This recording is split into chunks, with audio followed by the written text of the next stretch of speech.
So here you are. The weight of the day is finally something you can let slide off your shoulders, down your back, and out through your fingertips. That's all that's asked of you now. Just to lie still and let the dark do its work. If this voice becomes a soft place for you to land, you might consider subscribing or leaving a like. No pressure at all. Only if the quiet feels right. Now let the hour pull you backward.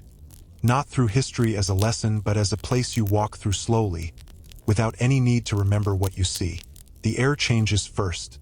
It loses the dry hum of electric things, the low whisper of the furnace kicking on, the distant traffic that you stopped hearing months ago. In its place comes a different kind of quiet. Not silent, but thick, damp. The kind of quiet that has a smell to it. Cold smoke from a fire that burned down hours ago. Wet straw packed hard into mud. Wool that hasn't been washed in months, holding on to the shape of the body that wore it all day. That's the smell of a medieval night. You don't arrive at a castle gate or a village lane or a monastery cloister. You just become aware that you're already inside it. The transition happened while you weren't paying attention, which is how all real transitions happen. Your feet are on packed earth. Not dirt exactly, but earth that's been walked on so long it's become almost like old leather. Hard on top, softer underneath. You're not wearing modern shoes. That's the first thing you notice without noticing. Whatever is on your feet is made of hide, rough against your ankles, tied with cord that digs in a little when you shift your weight. You're standing still, but you're not alone. You can hear the breath of someone nearby, slow and regular. They're asleep. You're in a space that holds more than one person. The ceiling is low. You can tell without looking because the air feels pressed down, like the room is breathing with a shallow chest. A single rushlight sputters in an iron holder somewhere across the room. It's not a candle. It's a thin strip of dried pith from a rush, soaked in animal fat, burning with a low orange flame that throws just enough light to make the shadows deeper. The flame doesn't flicker the way you expect. It shivers, like it's cold. The light catches the edge of a wooden bowl on the floor. The bowl is empty except for a crust of something that was eaten hours ago. Beside the bowl, a loaf of bread sits on a board. Not a loaf like you see in a bakery window. This one is dense, almost black in places, scored across the top with a cross to let the evil spirits out before it went into the oven. The oven that was fired 3 days ago and hasn't been lit since because firewood takes time to gather and split and stack, and nobody wastes a hot oven on just one day's bread. You move without deciding to move. Your feet know the floor. That's the strange thing. You've never been here, but your body knows where the low beam is, where the step down leads to a lower room, where the door hangs slightly crooked on its leather hinges. The door is planks of oak, gray with age, held together by iron straps that have turned reddish-brown from rust. The latch is a wooden lift latch. You know without being told that you lift it with your thumb while pushing the door with your shoulder because the wood has swollen in the damp. The door groans. Not loud. Just a long, low complaint that lasts as long as the movement lasts. Outside, the air hits you differently. It's colder, but it's also cleaner. The smoke smell is still there, coming from somewhere uphill, but it's thinner now. Overhead, the sky is a deep blue-black that doesn't reflect any light from the ground because there is no ground light. No spill from street lamps. No glow from a window left lit. No distant haze of a town 20 miles away. Just stars. More stars than you've ever seen. But you don't see them all at once because your eyes are still adjusting to the dark. The stars aren't points of light the way you think of them.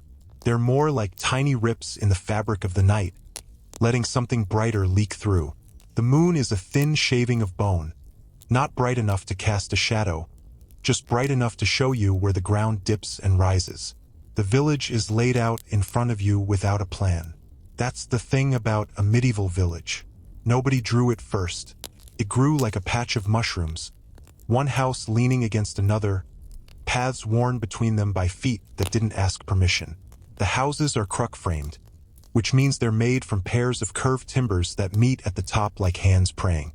Between the timbers, wattle and daub, thin strips of hazel woven into a basket, then plastered over with clay and dung and straw. The plaster has cracked in places, and you can see the dark gaps where the cold seeps through. The roofs are thatch, Not the neat kind you see in pictures. This thatch is ragged, grown over with moss in some places, patched with newer reeds in others, sloping at angles that don't quite match from one house to the next. A dog sleeps in the doorway of the nearest house. It doesn't lift its head when you pass. It's a rangy thing, brown and gray, with a coat that's thick and matted. Its ribs show a little, but not because it's starving. Just because winter was long and spring is still a promise. The dog's feet twitch. It's dreaming. Whatever it's chasing in that dream, it hasn't caught it yet. You walk past without waking it. That's the rule here. Let sleeping things lie. The path under your feet is mud that's been churned by boots and hooves and cart wheels until it's become a kind of rough pavement of its own. Puddles stand in the low spots, and the surface of each puddle has a skin of dust that broke apart when the last foot stepped through it. Now the dust has settled again, and the puddles look like cloudy glass set into the ground. You step around them because you know without being told that the water in them isn't water anymore. It's a thin soup of mud and manure and whatever else washed downhill. Somewhere on the far side of the village, a rooster coughs in its sleep. Not a crow, just a sleepy noise that sounds like a question asked and answered without words. The rooster settles back down. The dark settles back down with it. You walk toward the edge of the village, where the houses thin out and the fields begin. The fields are strips, long and narrow, divided by low ridges of unplowed grass. Each strip belongs to a different person, but they all grow the same thing because the village decides together what gets planted where. Right now, the fields are empty. The last harvest is in, and the next planting is still weeks away. The soil is dark and furrowed, holding onto the memory of the plow. A plow that was pulled by an ox so old its hip bones showed through its hide. But it still leaned into the yoke every morning because that's what oxen do.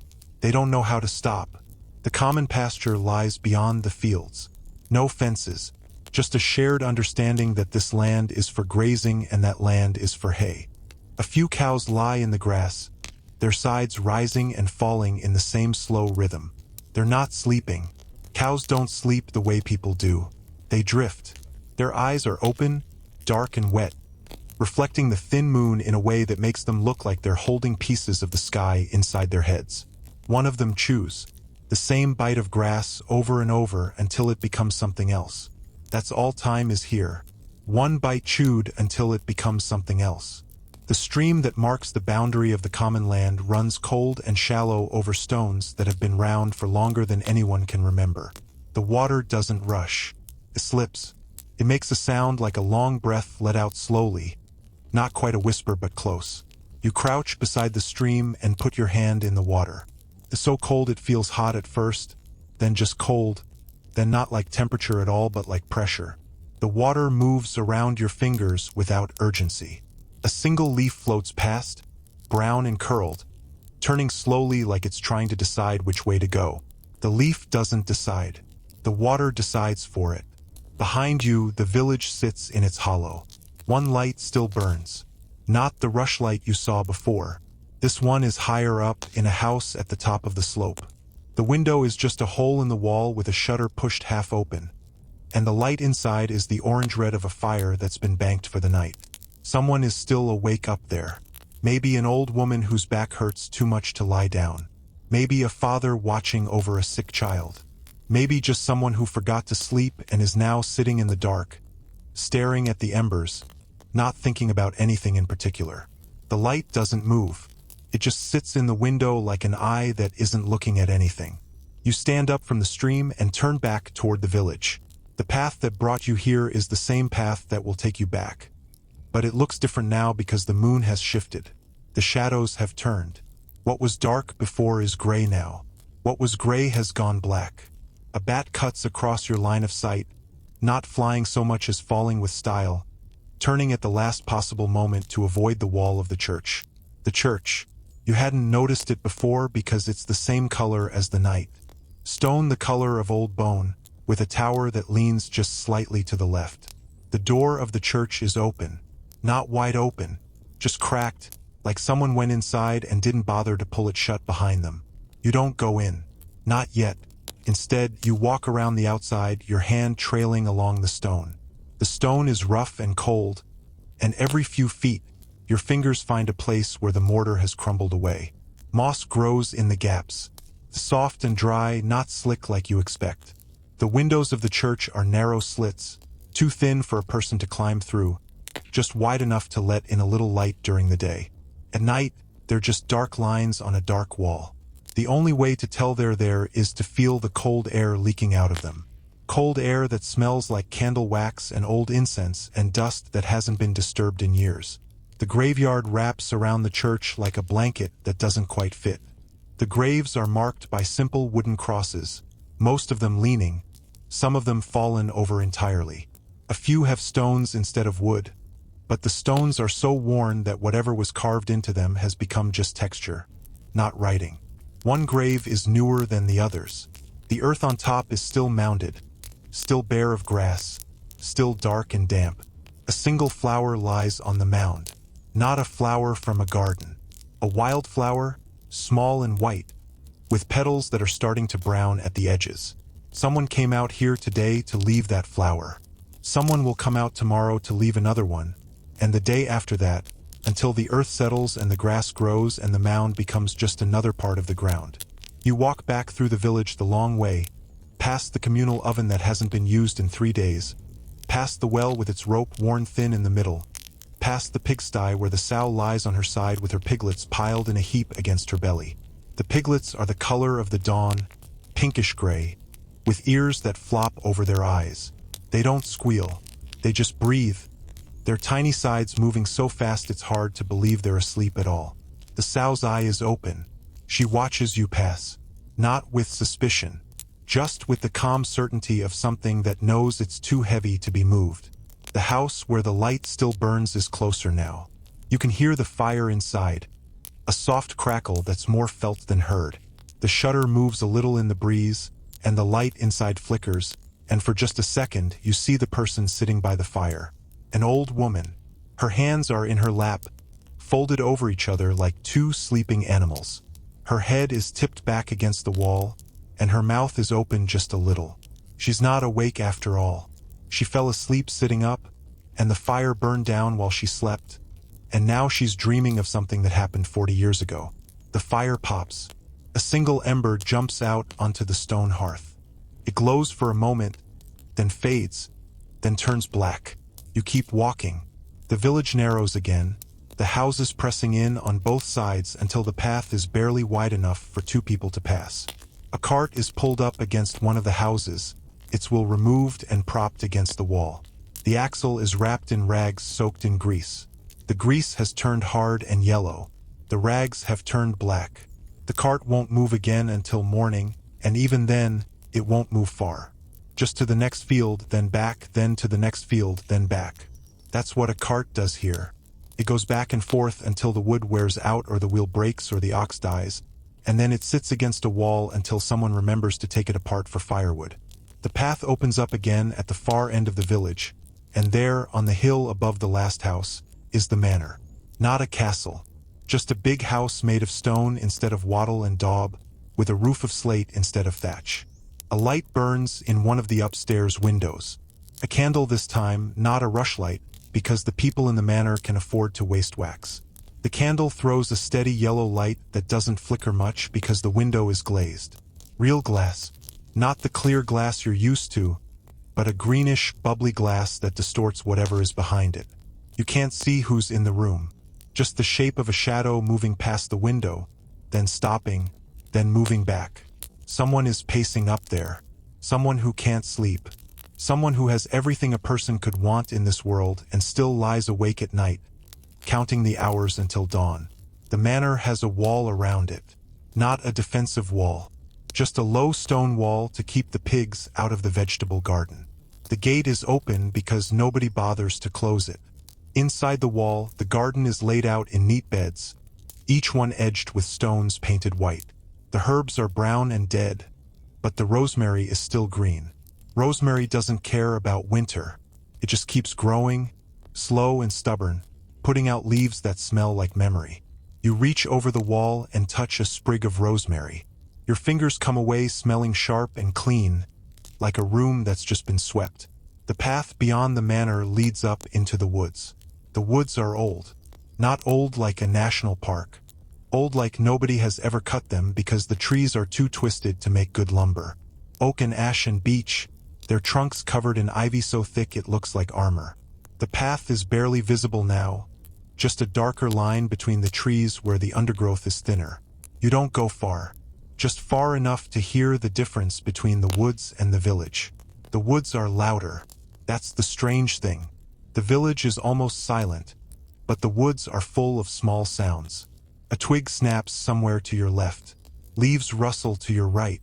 Something scurries across the path in front of you, too fast to see, just a flicker of darkness against darkness. An owl calls from somewhere above. The call is soft, almost gentle, like a question asked in a language you almost understand. You stand still in the woods and let the dark settle around you. The trees block out most of the stars, but a few of the brighter ones shine through the gaps in the canopy. They don't move. They just hang there, cold and patient, watching the woods the way the woods watch the village. The air in the woods is different from the air in the village. It's damper, earthier, full of the smell of rotting leaves and growing things. The ground is soft under your feet, carpeted with last year's leaves that haven't finished turning into soil yet. You take a step, and the leaves don't crunch. They just sigh. You turn back toward the village. The woods let you go without comment. The path widens, the trees thin out, and the first house comes into view again. The dog is still sleeping in the doorway. The rooster is still silent. The light in the manor window has gone out. Either the person upstairs finally fell asleep, or they gave up on sleep and went downstairs to sit by the cold hearth. The rushlight in the first house has burned down to nothing. The room you started in is completely dark now, but you know where the bed is because your body remembers. You duck under the low beam, step over the wooden bowl, and lie down on the straw mattress that smells like hay and sweat and the faint sweetness of dried lavender. The person beside you hasn't moved. Their breath is still slow and regular. The straw rustles under your weight, then settles. The ceiling is so low you could reach up and touch it without straightening your arm. The walls are so close you can feel the heat coming off them, trapped from the fire that burned here yesterday. The dark is complete now. Not a single point of light anywhere. Just the sound of breathing and the distant creak of the house settling and the soft scratch of a mouse moving along the wall. You close your eyes. The dark behind your eyelids is the same as the dark in front of them. That's the thing about a medieval night. There's no difference between inside and outside, between awake and asleep, between here and somewhere else.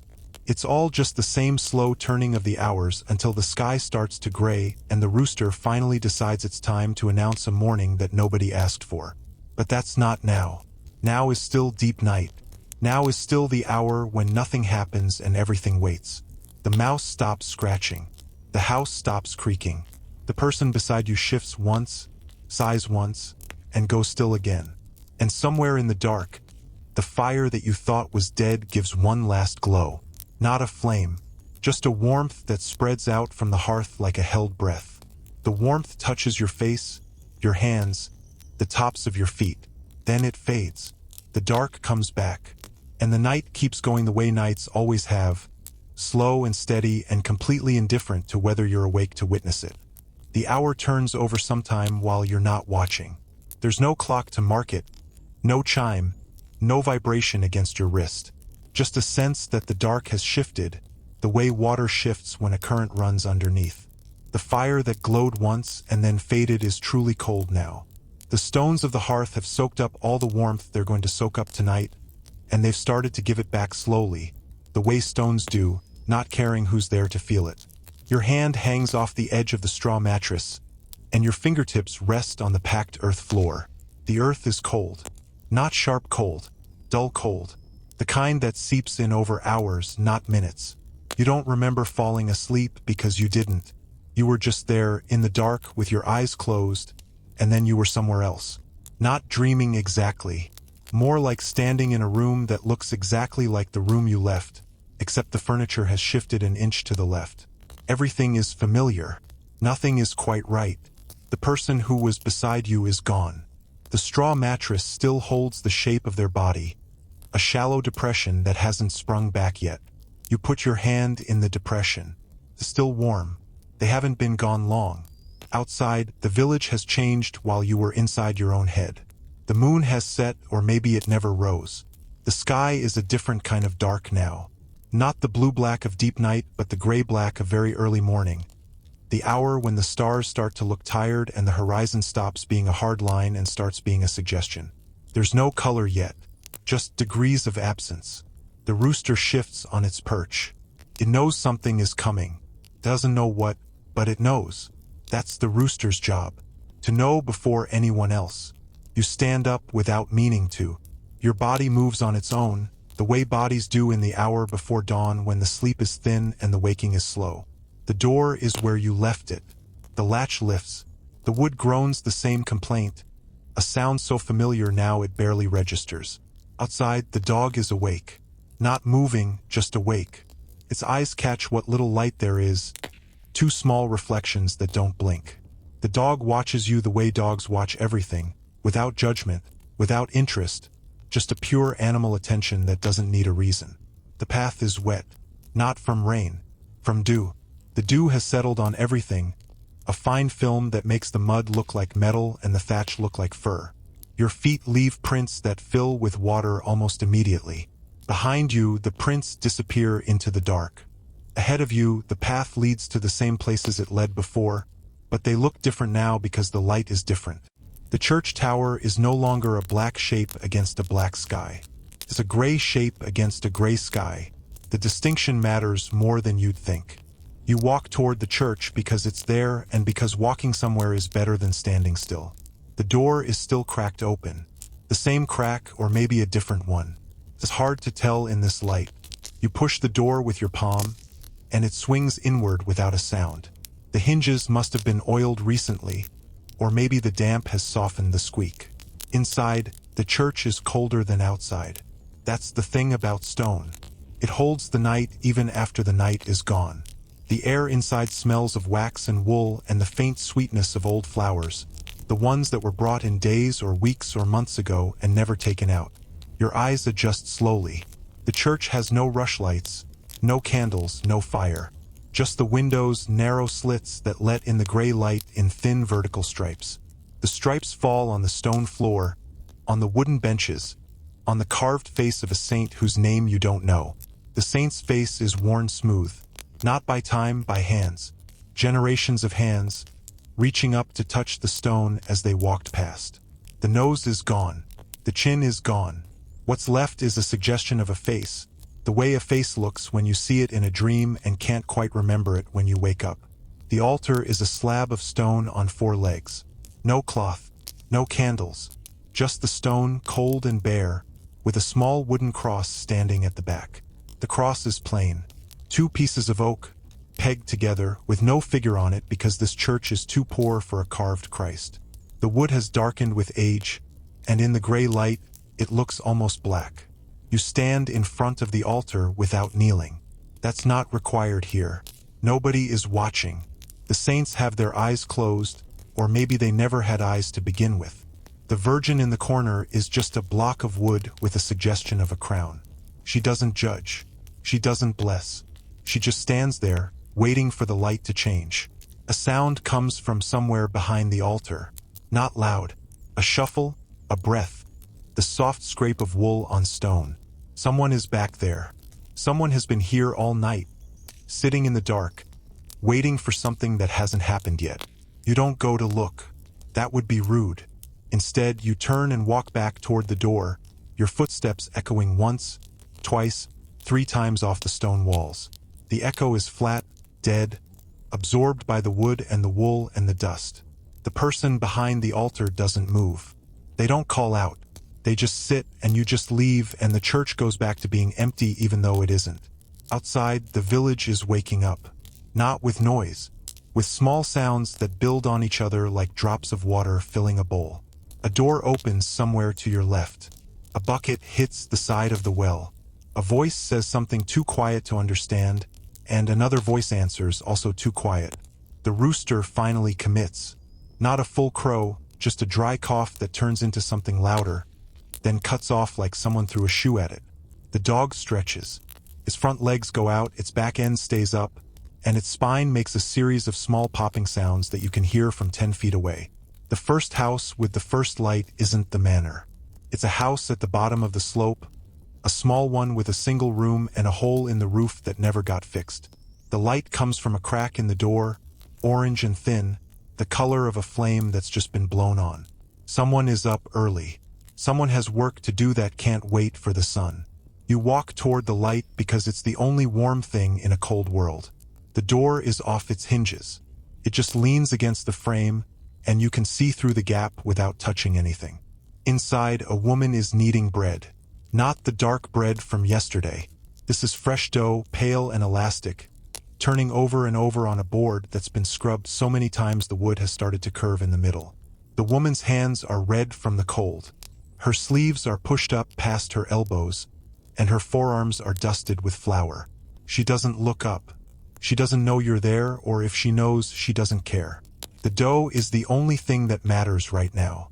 It needs to be punched and folded and turned and punched again, and after that, it needs to rest, and after that, it needs to go into the oven, and after that, it needs to come out brown and steaming and be eaten before the day's work starts.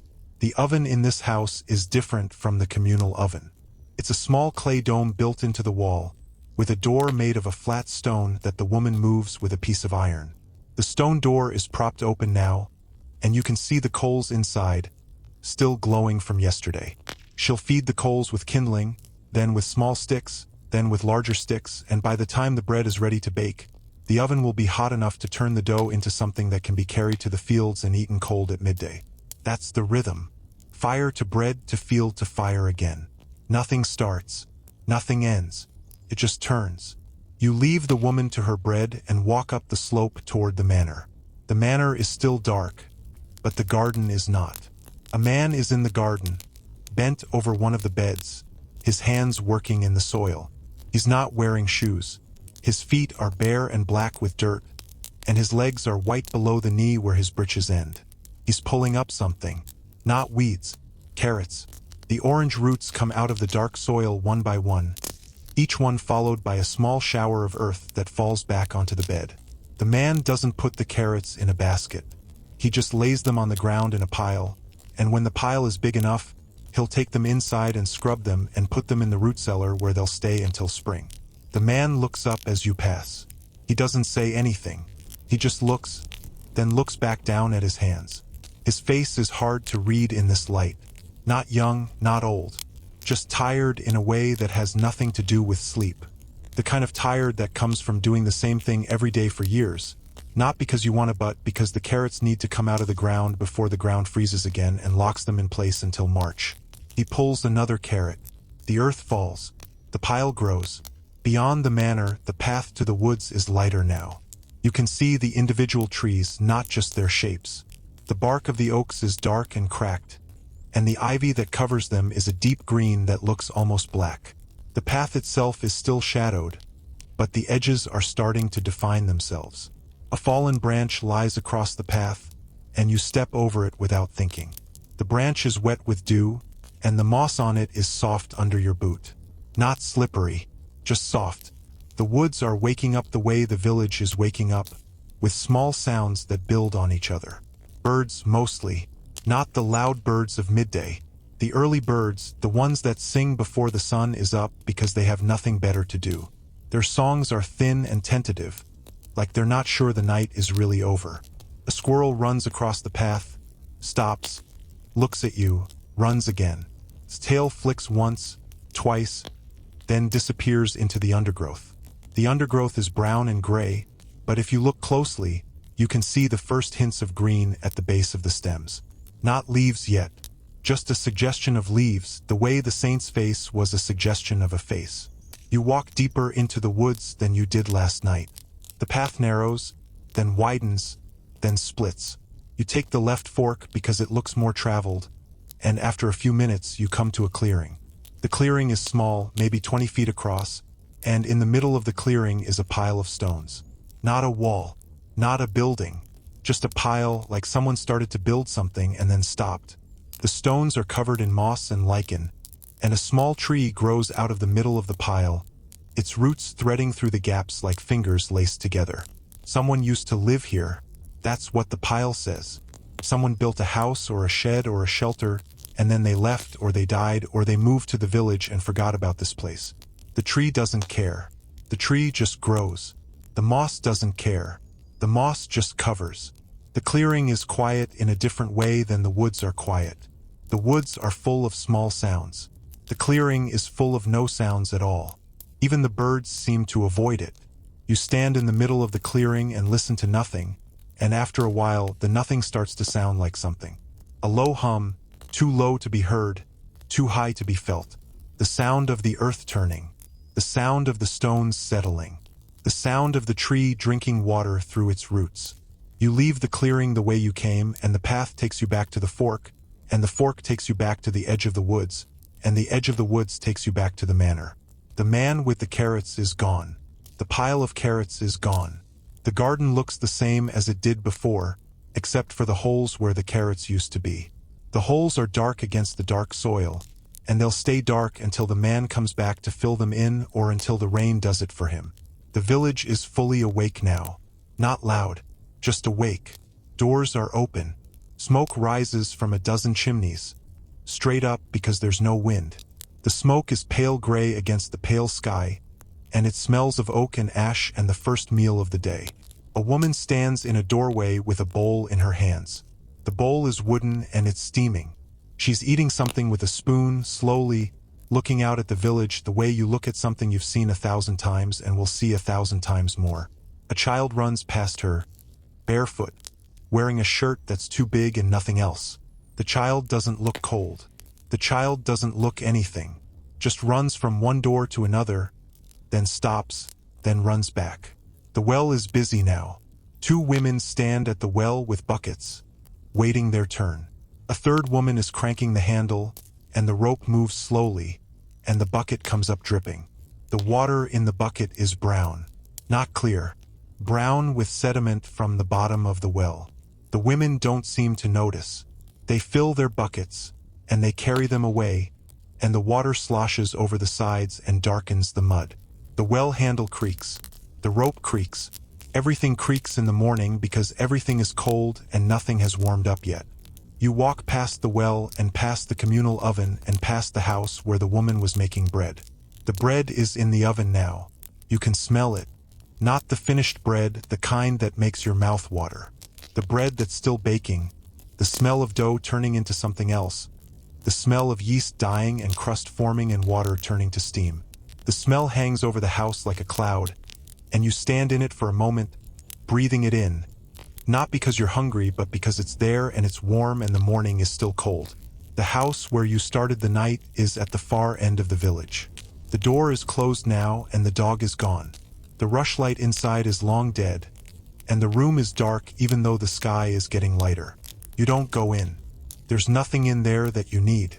The straw mattress is still on the floor, and the wooden bowl is still there, and the bread is still on the board, but none of it belongs to you. You're just passing through. You've always been just passing through. The sun isn't up yet, but the sky is light enough to see colors. Not the colors of noon, the colors of early morning, when everything is washed in gray and blue and the faintest hint of pink along the eastern horizon. The pink doesn't spread. It just sits there, a thin line between the earth and the sky, like a wound that's almost healed. The rooster crows again, and this time other roosters answer. Not a chorus, just a handful of voices, each one trying to be the first even though the first already crowed an hour ago. That's roosters for you. They never give up. You walk to the edge of the village and look out at the fields. The fields are still empty, but they're not the same as they were last night. Last night, they were just dark shapes under a dark sky. Now, you can see the furrows, the ridges, the low places where water stands. You can see the line where the common pasture begins and the line where the stream runs and the line where the woods start to climb the hill. Everything has a line. That's what morning does. It draws lines between things that were all the same color an hour ago. A plow is coming across the far field. Not a plow pulled by an ox. Plow pulled by a man. The man is bent over the handles, and the plow is cutting a shallow furrow through the stubble of last year's crop. The man is alone. No ox, no horse, no help. Just his own weight leaning into the plow, his own breath steaming in the cold air, his own feet slipping in the mud. The furrow behind him is straight enough, and the man in front of him is the same man he sees every morning when he looks into a bucket of water. No surprise, no disappointment, just the plow and the field and the sun that hasn't quite risen yet. You watch the man for a long time, or maybe it's a short time. Time is different here. It doesn't move in minutes and hours. It moves in furrows. One furrow, then another, then another. When the man reaches the end of the field, he turns the plow around and starts again. The same furrow going the other way. He'll do this until the sun is high, and then he'll stop and eat the bread that the woman is baking, and then he'll do it again until the sun goes down, and then he'll go home and sleep and wake up and do it again. That's his life. That's everyone's life. That's the life you're watching right now, from the edge of the village, with the cold seeping through the soles of your boots and the smell of woodsmoke in your hair. The sun comes up, not all at once, just a gradual lightening, a shift from gray to pink to gold, and then a sliver of the sun itself appears above the trees. The sliver is too bright to look at, so you look away. You look at the village instead, and the village is different in the sunlight. The thatch is gold. The stone is gray. The mud is brown. Everything has a color now, and the colors are muted and old, like a painting that's been left in the sun too long. The church tower casts a long shadow across the graveyard, and the shadow touches each grave in turn as the sun rises higher. The woman with the bread opens her door and takes the bread out of the oven. The loaves are brown and round, and steam rises from them in waves. She sets them on a board to cool, and a child appears from nowhere and reaches for one.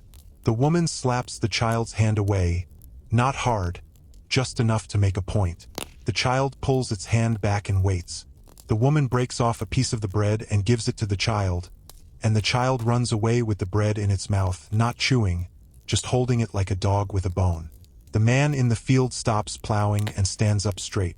He stretches his back, and you can hear the joints pop from where you're standing. He looks toward the village, then toward the sun, then back at the field. Half the field is plowed. Half is still stubble.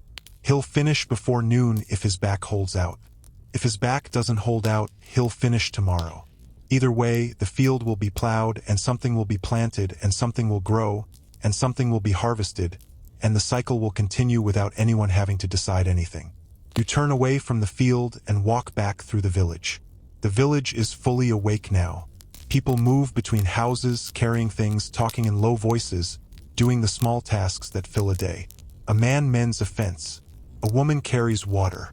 A child throws a stick for a dog that isn't there. The dog that was sleeping in the doorway is now following the child. Not running, just walking, its tail wagging in slow arcs. The child throws the stick. The dog watches it fall. Neither one of them moves to pick it up. The church door is still cracked open, and the gray light inside has been replaced by gold light.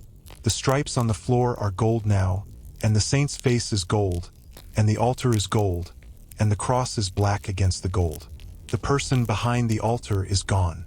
Or maybe they're still there, hidden in the shadows where the light doesn't reach. You can't tell. You don't try.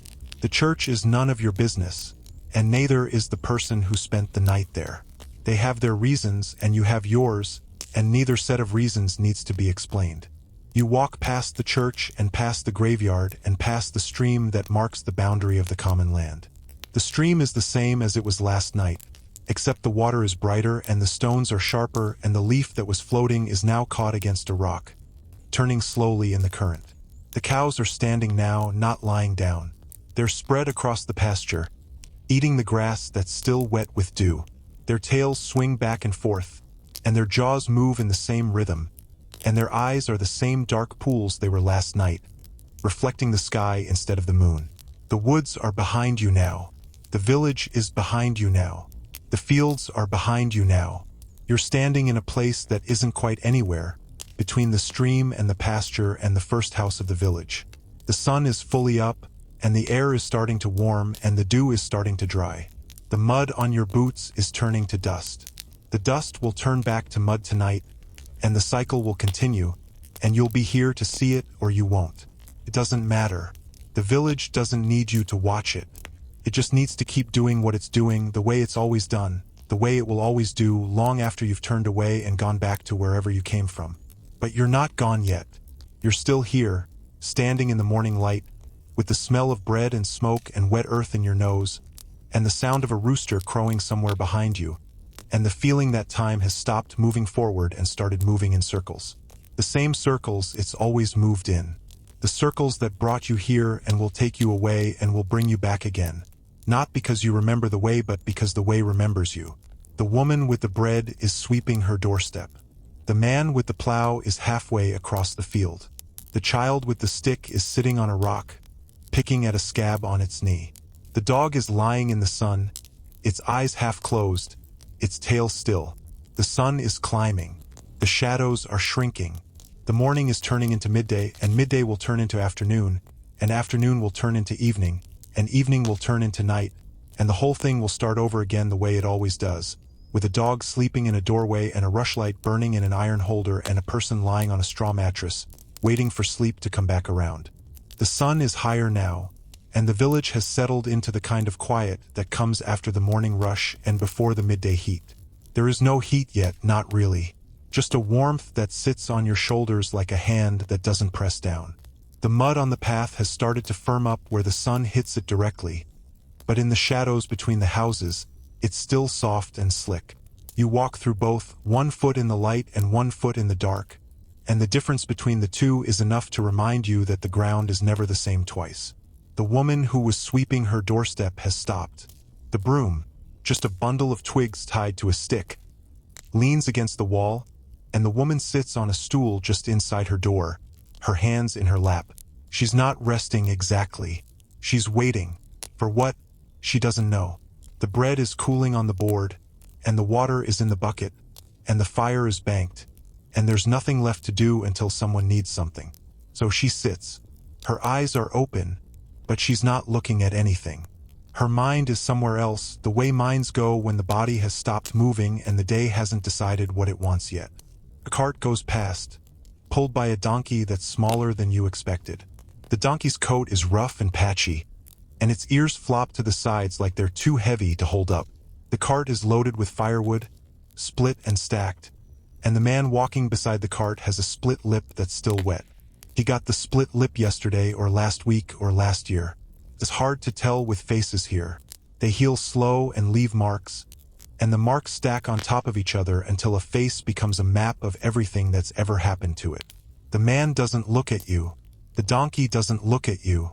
The cart creaks past, and the sound of the creak hangs in the air for a moment after the cart is gone, like a note that hasn't finished vibrating. The path takes you toward the edge of the village where the smithy sits. The smithy is a building apart from the others, set back from the path with a wide open front that faces the road. The roof is low and black with soot, and the ground in front of the smithy is packed hard and scattered with bits of metal that have rusted to the color of dried blood. The forge is cold right now. The smith doesn't work in the late morning. He works in the early morning and the late afternoon, when the light is good and the heat isn't too much. Right now, he's inside his house, which is attached to the smithy, eating something that his wife put in front of him. You can hear him through the wall. Not words, just the low rumble of a voice that's used to shouting over the sound of hammer on metal. The anvil sits outside the smithy, a block of iron with a horn on one end and a flat face on top. The face is scarred with 1,000 hammer strikes, and the scars catch the light in a way that makes the anvil look like it's covered in tiny mirrors. A pair of tongs hangs from a hook beside the anvil, and a hammer lies on the ground where the smith dropped it when he stopped working. The hammer is heavy, with a wooden handle that's been worn smooth by the smith's hand. The smoothness is darker than the rest of the handle, and if you touch it, you can feel the shape of the smith's fingers pressed into the wood. Not carved, worn. The difference between something made and something lived in. You don't touch the hammer. That would be wrong. Instead, you walk past the smithy and follow the path as it curves around the back of the village, where the houses are smaller and the people are poorer and the smell is different. Not worse, just different. More animals, less bread. The pigsty you passed last night is here, and the sow is awake now, standing at the fence with her snout pressed between two rails. Her eyes are small and dark, and she watches you the way a person watches a stranger on the road, with curiosity and caution and a complete lack of fear. She's too big to be afraid. The piglets are in a heap against the far wall, sleeping through the morning the way only piglets can sleep, with their legs in the air and their mouths open and their tiny pink tongues showing. A man comes out of the house next to the pigsty, carrying a bucket. The bucket is half full of kitchen scraps. Potato peels, cabbage leaves, the hard ends of bread that nobody wanted to eat. He dumps the bucket over the fence, and the sow pushes her snout into the pile, snorting and grunting, her whole body shaking with the effort of eating. The piglets wake up and scramble toward the food, but the sow doesn't share. She stands over the pile with her feet planted wide, and the piglets push against her legs, trying to get underneath, and the man watches for a moment, then goes back inside with the empty bucket. The door closes behind him and the latch drops, and the sound of the latch is final in a way that nothing else this morning has been. You walk on, past the pigsty and past a chicken coop made of wicker and mud, past a stack of firewood that's been covered with a piece of old canvas, past a pile of dung that someone will come to collect later because dung is fuel and fuel is valuable and nothing here gets wasted. A chicken walks across the path in front of you, stops, looks at you with one eye, then the other, then decides you're not interesting and pecks at something in the dirt. The something is probably a worm, but you can't tell from here. The chicken doesn't care whether you can tell. The chicken just pecks. The path ends at a wall. Not a wall that was built to stop people. A wall that was built to hold back the hill, and the hill has been pushing against it for so long that the wall is starting to lean. The stones are bulging outward in the middle, and some of them have fallen out entirely, leaving holes that show the dirt behind. Moss grows on the wall in thick mats, and a patch of nettles has taken root at the base, their leaves dark green and covered in hairs that sting if you brush against them. You don't brush against them. You've learned that lesson before somewhere else in another life. Beyond the wall, the hill rises steeply, covered in grass that's gone brown with winter. A path goes up the hill, not made by hands but by feet, a narrow track that switches back and forth as it climbs. Someone is on the path halfway up, moving slowly. A woman in a gray dress, with a basket on her arm. She's gathering something. Herbs, maybe, or early greens, the ones that grow before everything else. The ones that taste bitter but keep you alive through the last weeks of winter when the stored food is running low. She stops every few steps to bend down and pick something, and each time she stands up, she puts what she found in the basket. The basket is made of willow, woven in a pattern that you can see even from here, dark against dark. You don't follow her. The hill is steep, and your legs are tired, and the sun is getting warmer, and there's no reason to climb except to see what's at the top. And what's at the top is probably just more hill, and then a field, and then another hill, and then a forest, and then another village that looks just like this one. That's the thing about this world. It repeats. The same houses, the same fields, the same people doing the same things in the same order, over and over, until the pattern becomes the only thing that matters and the individual moments stop being separate and start being part of a single long moment that never ends. You turn away from the hill and walk back through the village, past the pigsty and the smithy and the church and the well. The well is quiet now. The women have taken their water and gone home, and the rope hangs still, and the bucket sits on the edge, dripping slowly into the mud. The drips make a sound that's almost musical, a soft plink that repeats every few seconds, the same note each time, like a bell that's too tired to ring. The communal oven is being fired up. A man is crouched in front of the opening, feeding sticks into the dark mouth, and the smoke is coming out in thick gray clouds that smell of beech and hazel and something else, something sharper that might be apple.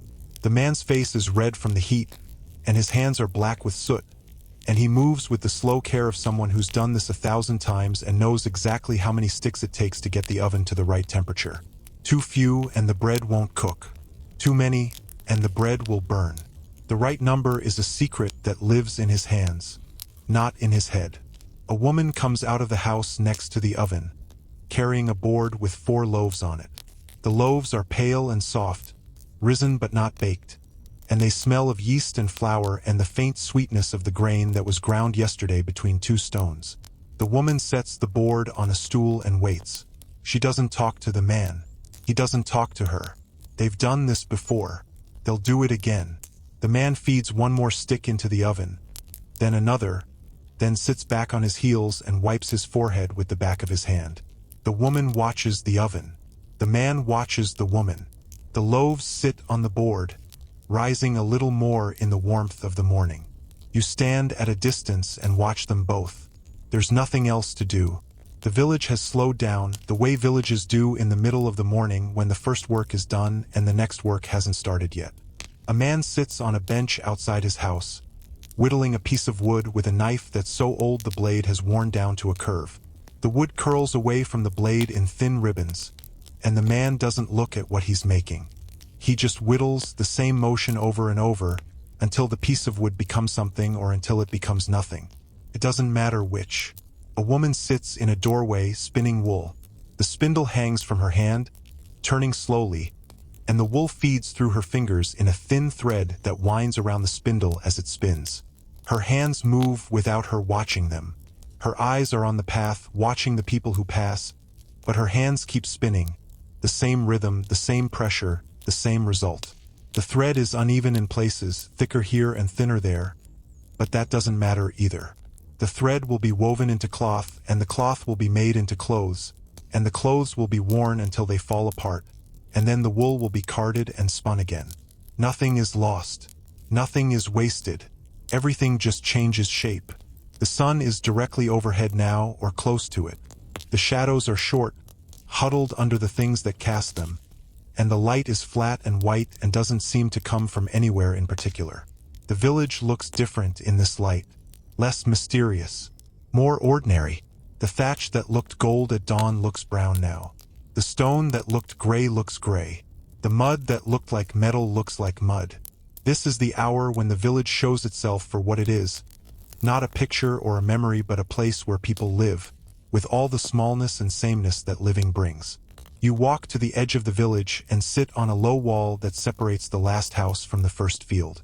The stone of the wall is warm from the sun, and the warmth seeps through your clothes and into your skin, and for a moment you feel like you could sit here forever, just watching the field and the sky and the line where they meet. The field is empty now. The man with the plow has finished his furrows and gone home, and the field lies open and dark, waiting for the next thing. A bird lands in the middle of the field, a small brown bird that hops twice, pecks once, hops again.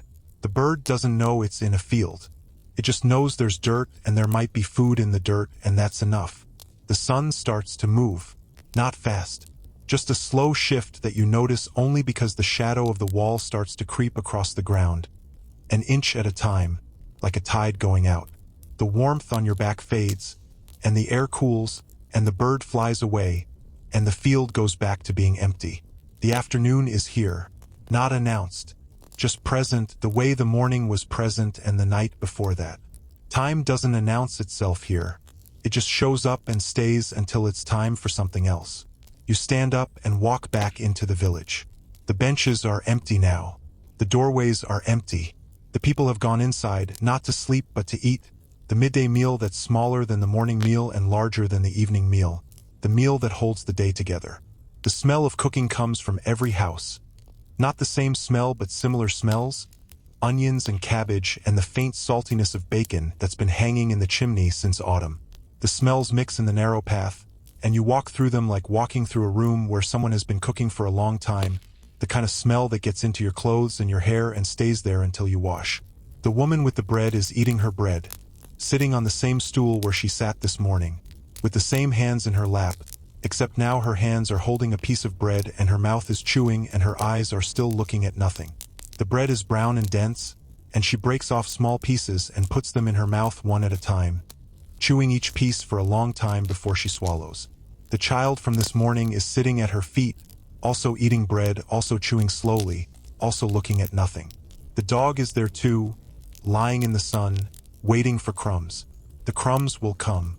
They always come. You walk past them and past the well and past the church. The church door is closed now. Not locked, there's nothing to lock it with, just closed, the way a door closes when the person inside has left and doesn't want the birds to get in. The graveyard is quiet. The graves lying in the sun. The wooden crosses casting short shadows that barely reach the ground. The fresh grave with the wildflower is still fresh, the flower still there, the petals a little more brown than they were last night. Tomorrow, someone will come and put another flower, and the day after that, another one, until the ground settles and the grass grows and the flower becomes part of the earth. You walk past the graveyard and past the stream and past the common pasture. The cows are lying down again, chewing their cud, their eyes half closed, their tails flicking at flies that aren't there yet. The stream is the same as it was, the water moving over the stones, the sound the same, the light different. The afternoon light is golden in a way the morning light wasn't. Warmer, thicker, the kind of light that makes you want to lie down in the grass and close your eyes and let the day wash over you. You don't lie down. You keep walking, past the pasture and up the hill toward the woods.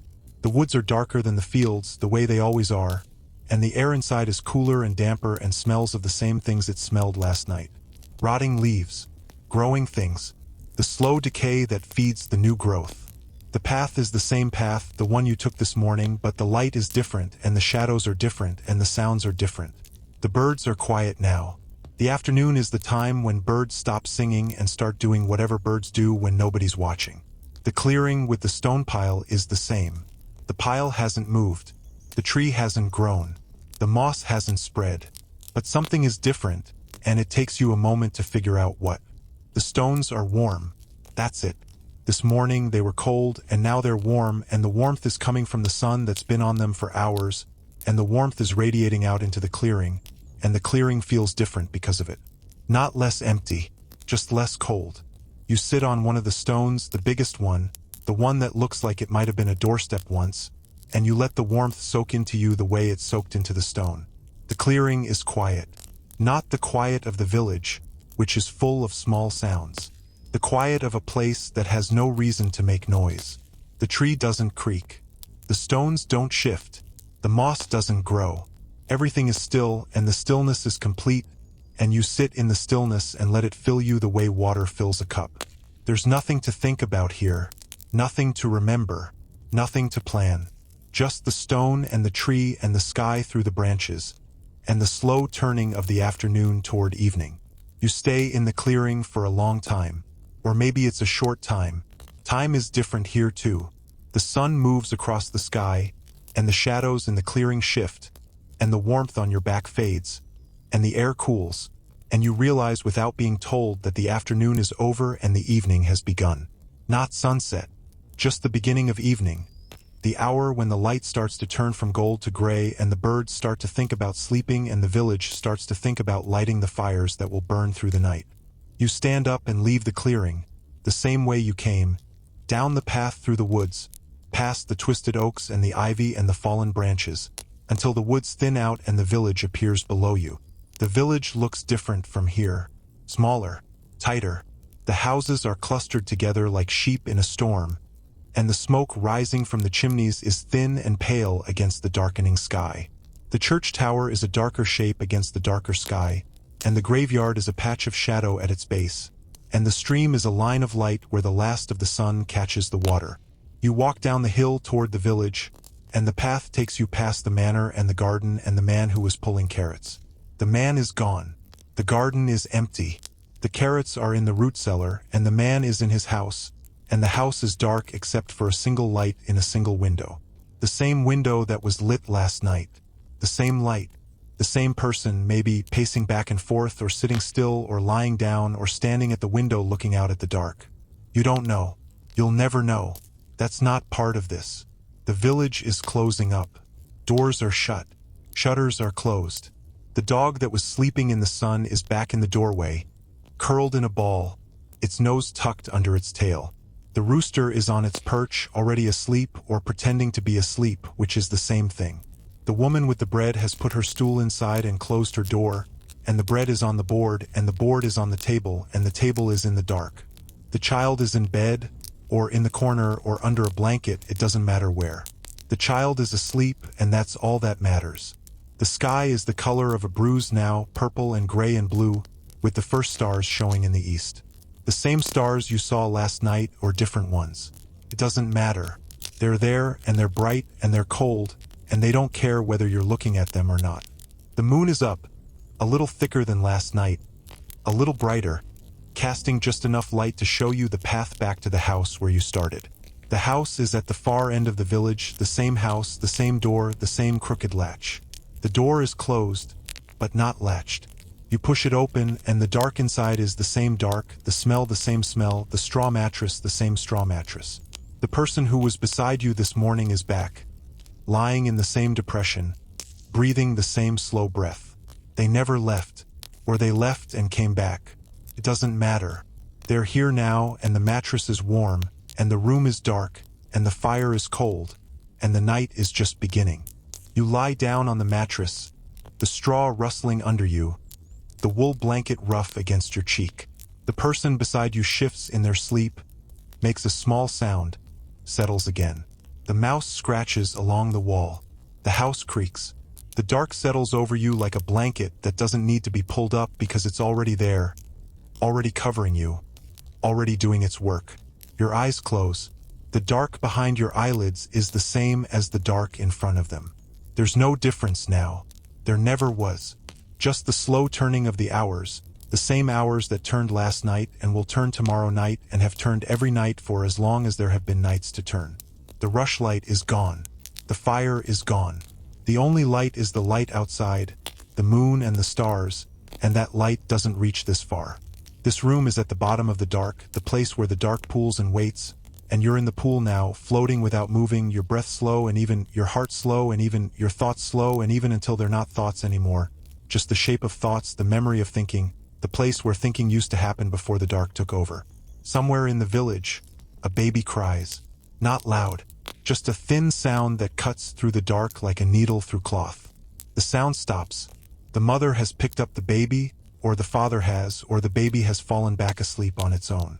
The silence comes back, thicker than before, and the dark comes back, darker than before, and the night goes on the way nights go on, without hurry, without pause, without any need for you to be awake to witness it. The person beside you rolls over, and their hand touches yours in the dark. Not a gesture, just the accident of two bodies sharing the same small space, the same straw mattress, the same cold air, the same slow drift toward morning. Their hand is warm. Your hand is warm. The warmth passes between you without either of you knowing it, and then the hand moves away, and the dark closes the gap, and you're alone again or not alone, it doesn't matter which. The mouse stops scratching. The house stops creaking. The baby doesn't cry again.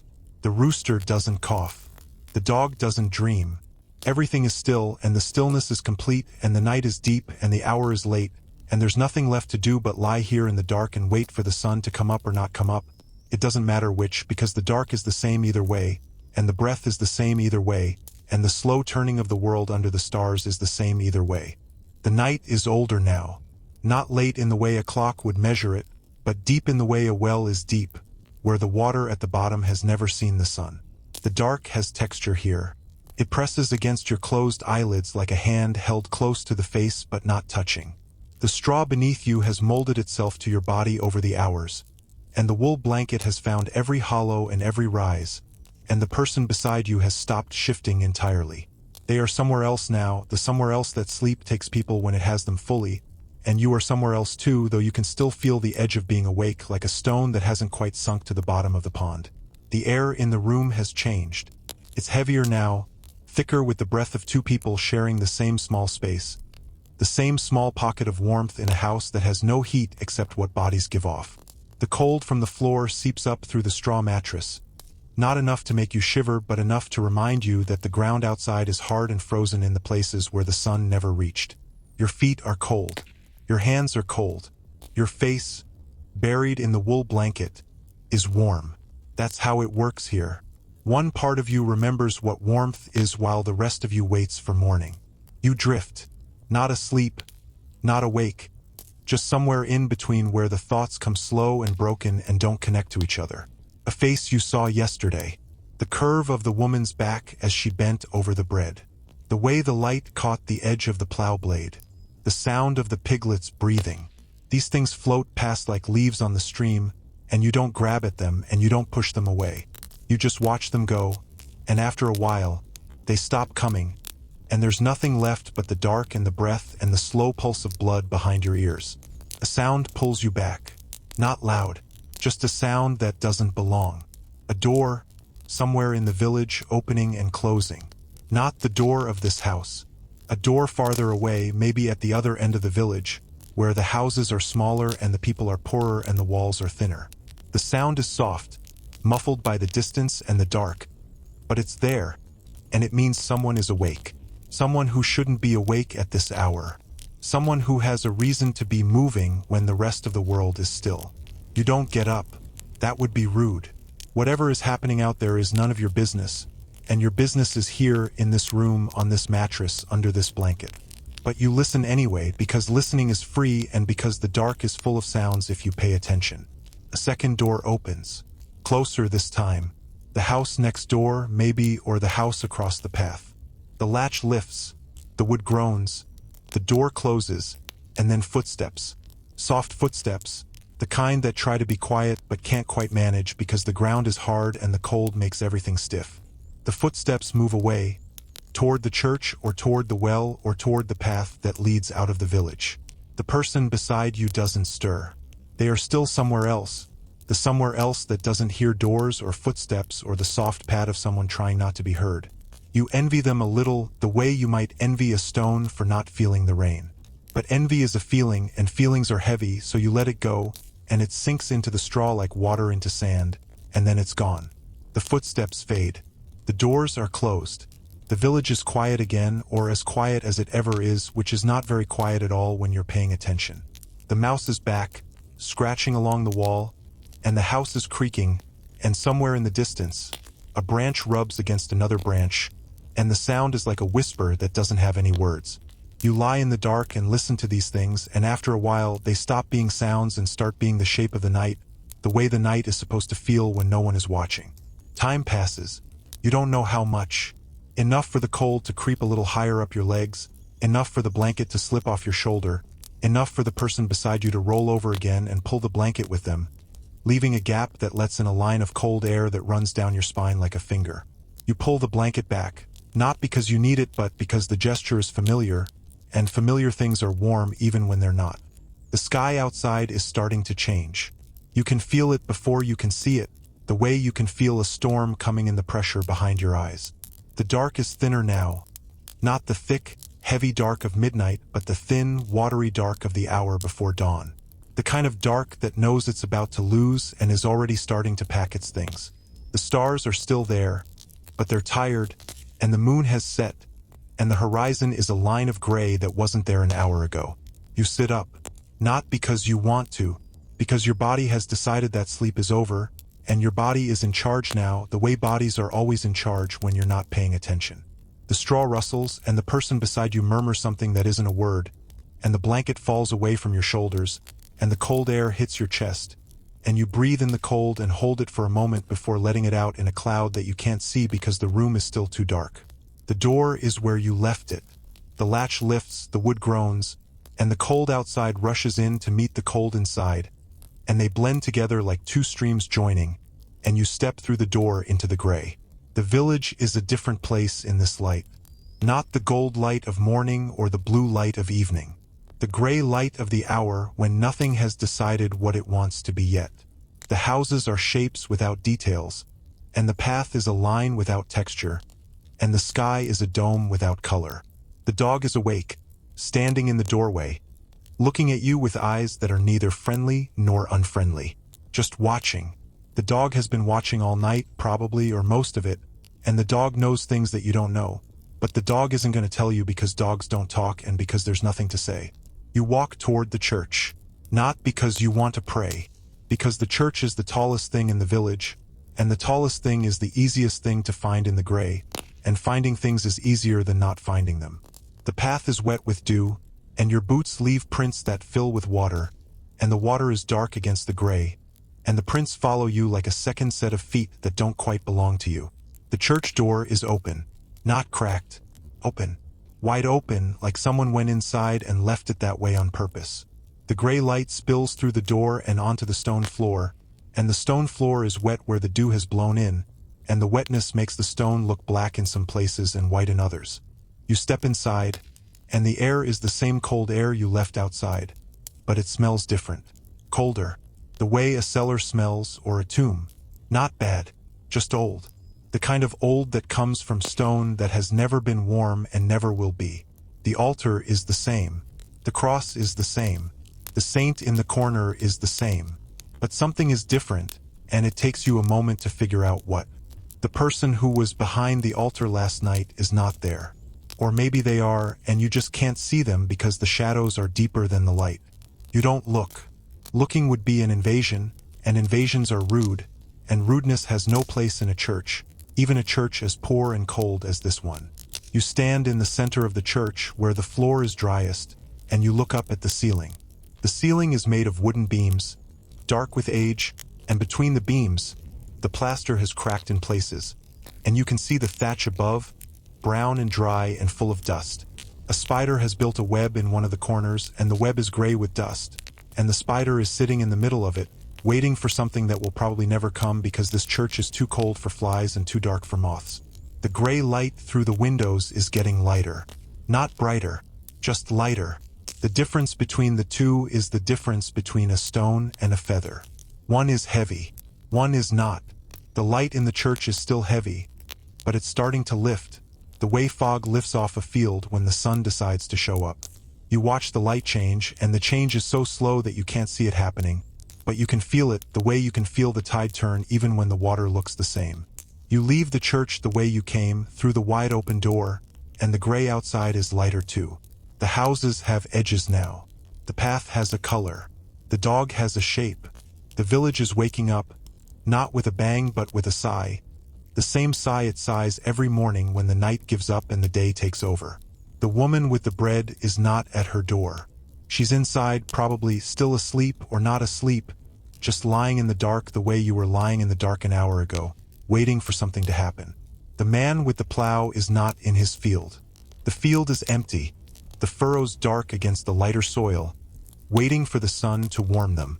The cows are standing in the pasture, not moving, just standing, their breath steaming in the cold air, their eyes half closed, their tails still. You walk to the edge of the village and look out at the world. The world is gray and quiet, the same gray and quiet it was yesterday and the day before and the day before that.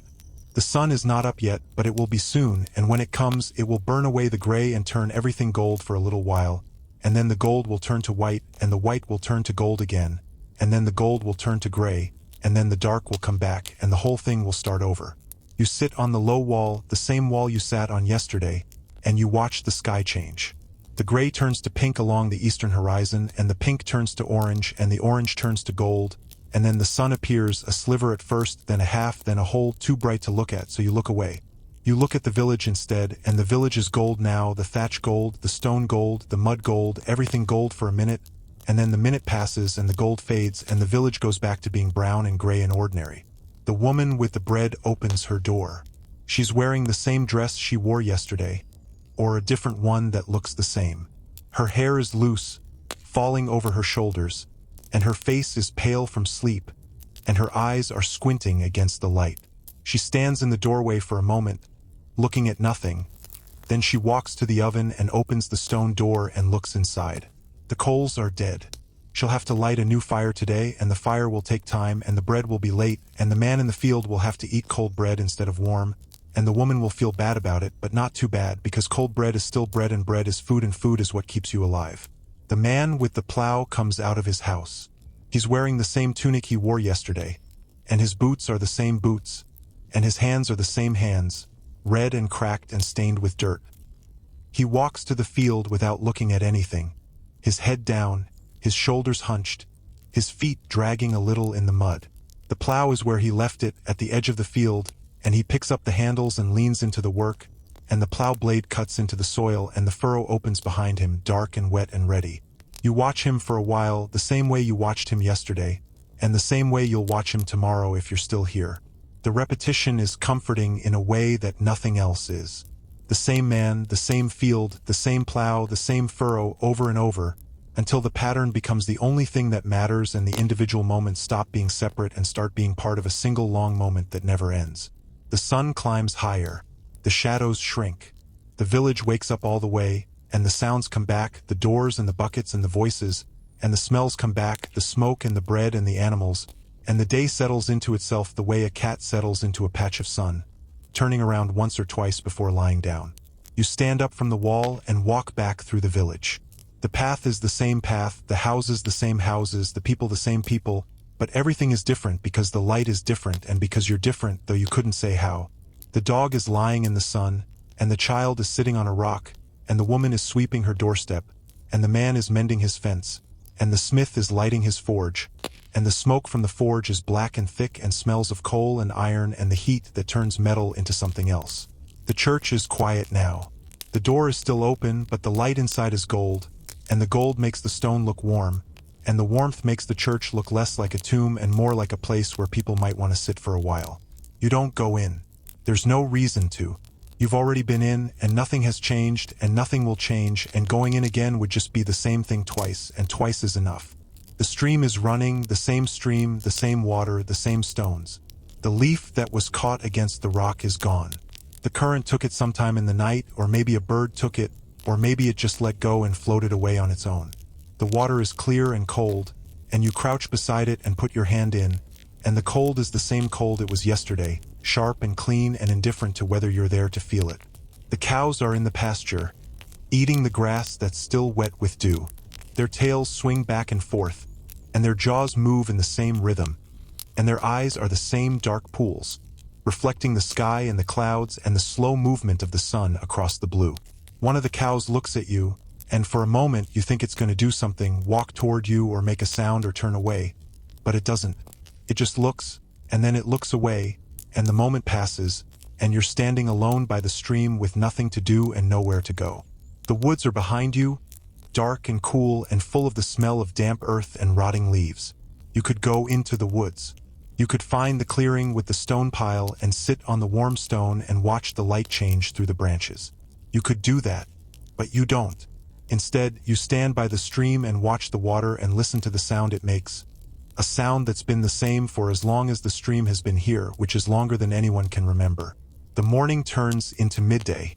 The sun is high, and the shadows are short, and the light is white and flat and doesn't seem to come from anywhere in particular. The village is quiet now, the way it was quiet yesterday at this same hour, the people inside eating their midday meal or resting in the dark or doing the small tasks that don't require leaving the house. You walk back through the village, past the well and the oven and the smithy, past the pigsty and the chicken coop and the pile of firewood, past the house where the woman with the bread is eating her bread and the house where the man with the plow is resting his back and the house where the child is sleeping in the corner with the dog curled at its feet. The house where you started is at the far end of the village. The door is closed, but the latch is up and you push the door open and step inside. The room is dark and cool, the way it was yesterday, the way it will be tomorrow. The straw mattress is on the floor, and the wool blanket is folded at the foot, and the wooden bowl is on the shelf, and the bread is on the board, and everything is exactly where you left it, which is exactly where it was when you found it. The person who was beside you is gone. Not gone, just not here. They are somewhere else in the village, or in the fields, or in the woods, doing whatever it is they do when they're not lying on a straw mattress in the dark. The depression in the mattress is still there, the shape of their body pressed into the straw, and you put your hand in the depression, and it's cold now, the warmth gone, the way warmth always goes when the body that made it leaves.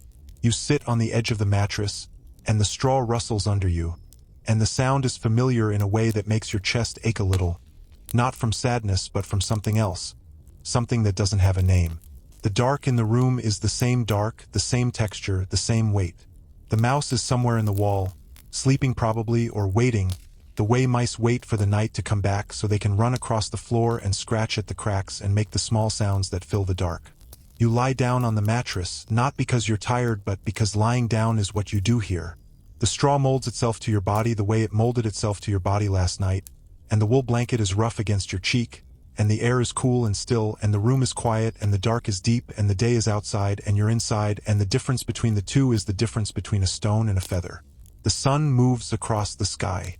You can't see it, but you can feel it, the way the light through the cracks in the walls shifts from white to gold to gray, the way the shadows on the floor lengthen and turn, the way the temperature drops a little as the afternoon turns into evening.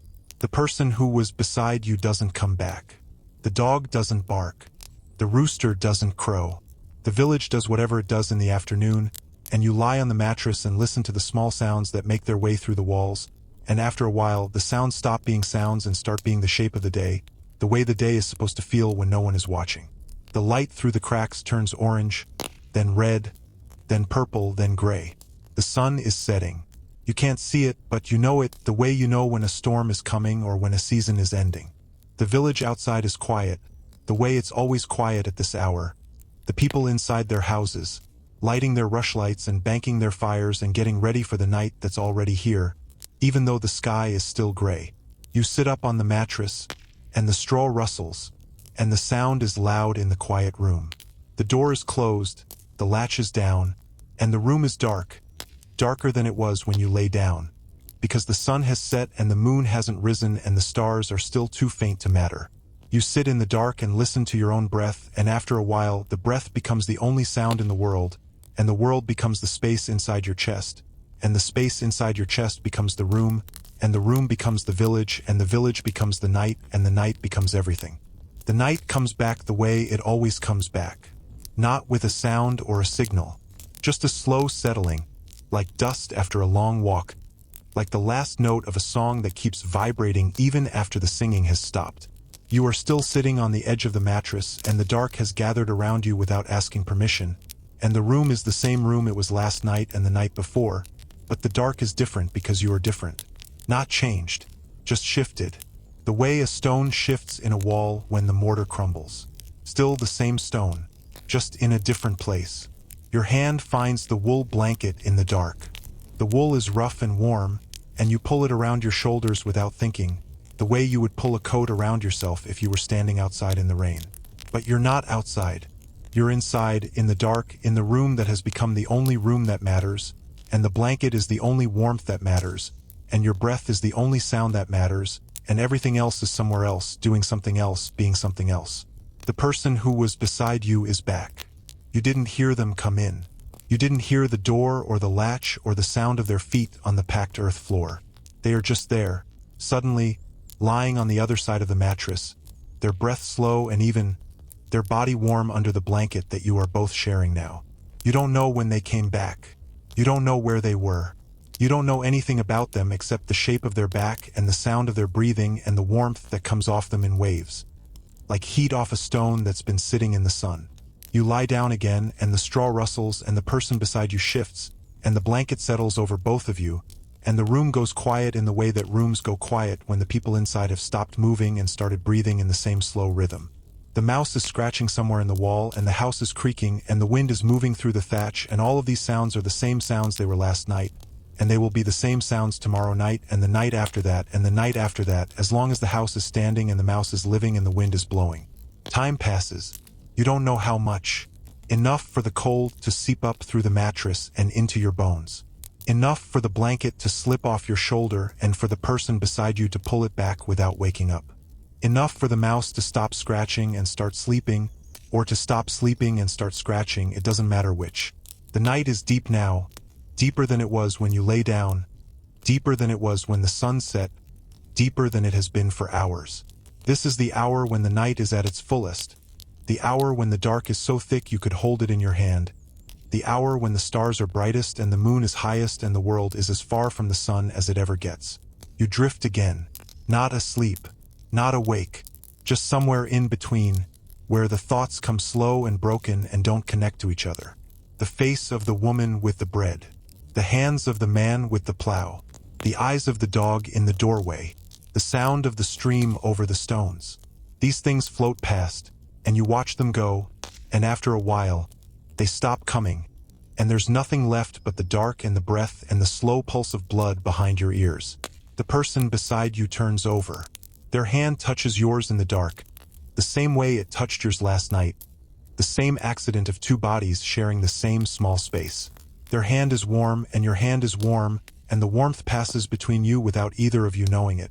And then the hand moves away, and the dark closes the gap, and you're alone again or not alone, it doesn't matter which. The sky outside is starting to change. You can feel it before you can see it, the way you can feel a storm coming in the pressure behind your eyes.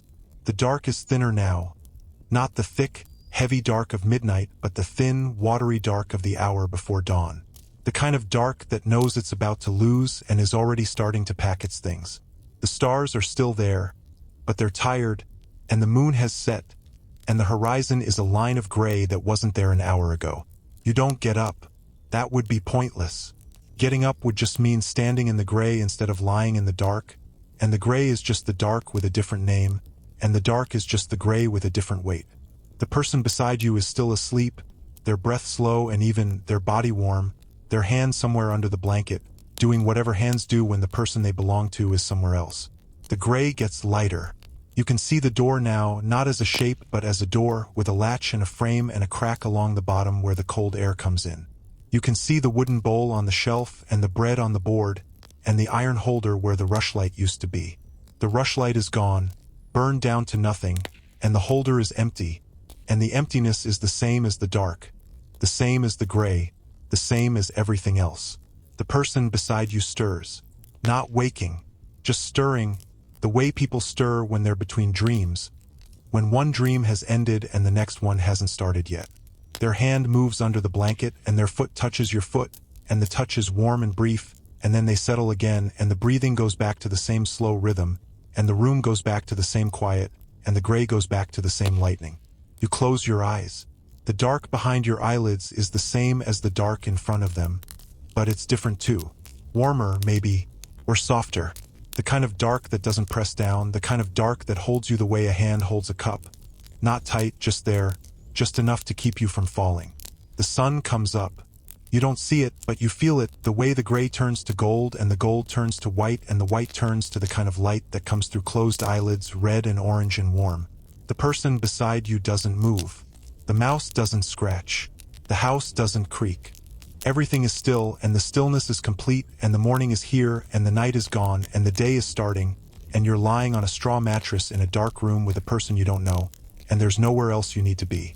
The light through your closed eyelids shifts. Red to orange to red again. The sun is moving behind a cloud, or the cloud is moving in front of the sun, or the sun is just doing what the sun does, which is to rise and fall and rise again without any help from anyone. You open your eyes, and the room is gold, the straw gold, the walls gold, the dust in the air gold, everything gold for a moment, and then the moment passes and the gold fades and the room goes back to being brown and gray and ordinary. The person beside you is awake. Their eyes are open, looking at the ceiling or looking at nothing, or looking at something that you can't see because you're not them and you're not in their head. They don't look at you. They don't say anything. They just lie there, breathing, their chest rising and falling, their hands at their sides, their feet under the blanket, their body warm and still and completely indifferent to whether you're there or not. You sit up. The straw rustles, and the person beside you doesn't react, doesn't move, doesn't change the rhythm of their breathing. You are a ghost to them, or they are a ghost to you, or you are both ghosts, haunting the same room at the same time, not knowing it, not caring, just lying there in the morning light, waiting for something to happen. Nothing happens. That's the thing about mornings. They come, and they go, and in between, nothing happens or nothing that matters, or nothing that you would remember if you were asked. The woman with the bread will bake her bread.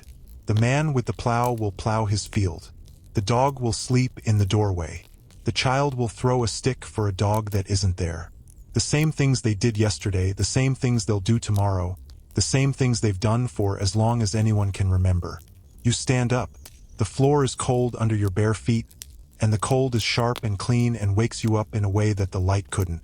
The person beside you is still lying on the mattress, still looking at the ceiling, still breathing the same slow breath. You don't say goodbye. There's no need. Goodbye implies that you'll never see them again, and you will see them again, tonight, when the sun goes down and the dark comes back and you lie down on the same mattress and feel their warmth through the blanket and listen to their breath in the dark. The door is open or you open it, it doesn't matter which. The light outside is white and flat, the kind of light that comes in the middle of the morning when the sun is high and the shadows are short and the world is as bright as it's going to get. The village is awake, the doors open, the smoke rising, the people moving between the houses, carrying things, talking in low voices, doing the small tasks that fill a day. The dog is in the doorway, lying in the sun, its eyes half closed, its tail still. The dog doesn't look at you. The dog doesn't look at anything. The The dog is doing what dogs do, which is to lie in the sun and wait for something to happen, and nothing is happening, and that's fine with the dog. The woman with the bread is at her door, sweeping the same doorstep she swept yesterday, with the same broom, the same motion, the same expression on her face. The bread is on the board, cooling, and the smell of it hangs in the air, warm and yeasty and familiar in a way that makes your stomach clench, not from hunger but from something else, something that doesn't have a name. The man with the plow is in the field, the same plow, the same furrow. His back is bent, and his hands are on the handles, and his feet are slipping in the mud, and the plow is cutting through the soil, and the furrow is opening behind him, dark and wet and ready. He doesn't look up. He doesn't see you. He doesn't see anything except the field and the plow and the next step and the step after that. You walk past the well and the oven and the smithy. The smithy is quiet. The forge is cold. The smith is inside his house, eating his midday meal or resting, or doing whatever smiths do when they're not smithing. The anvil is outside, the same anvil, the same hammer, the same tongs, and the scars on the anvil catch the light the same way they caught it yesterday, and the hammer is on the ground where the smith dropped it, and the handle is smooth and dark and shaped like the smith's hand. The church is open. The door is wide, and the light inside is gold, and the gold makes the stone look warm, and the warmth makes the church look less like a tomb and more like a place where people might want to sit for a while. You don't go in. There's no reason to. You've already been in, and nothing has changed, and nothing will change, and going in again would just be the same thing twice, and twice is enough. The stream is running, the same stream, the same water, the same stones. The leaf that was caught against the rock is still gone, and a new leaf has taken its place. A brown leaf, curled and dry, turning slowly in the current. The water is clear and cold, and you crouch beside it and put your hand in, and the cold is the same cold it was yesterday, sharp and clean and indifferent to whether you're there to feel it. The cows are in the pasture, eating the grass that's wet with dew. Their tails swing back and forth, and their jaws move in the same rhythm, and their eyes are the same dark pools, reflecting the sky and the clouds and the slow movement of the sun across the blue. One of the cows looks at you, and for a moment you think it's going to do something, walk toward you or make a sound or turn away, but it doesn't. It just looks, and then it looks away, and the moment passes, and you're standing alone by the stream with nothing to do and nowhere to go. The woods are behind you, dark and cool and full of the smell of damp earth and rotting leaves. You could go into the woods. You could find the clearing with the stone pile and sit on the warm stone and watch the light change through the branches. You could do that, but you don't.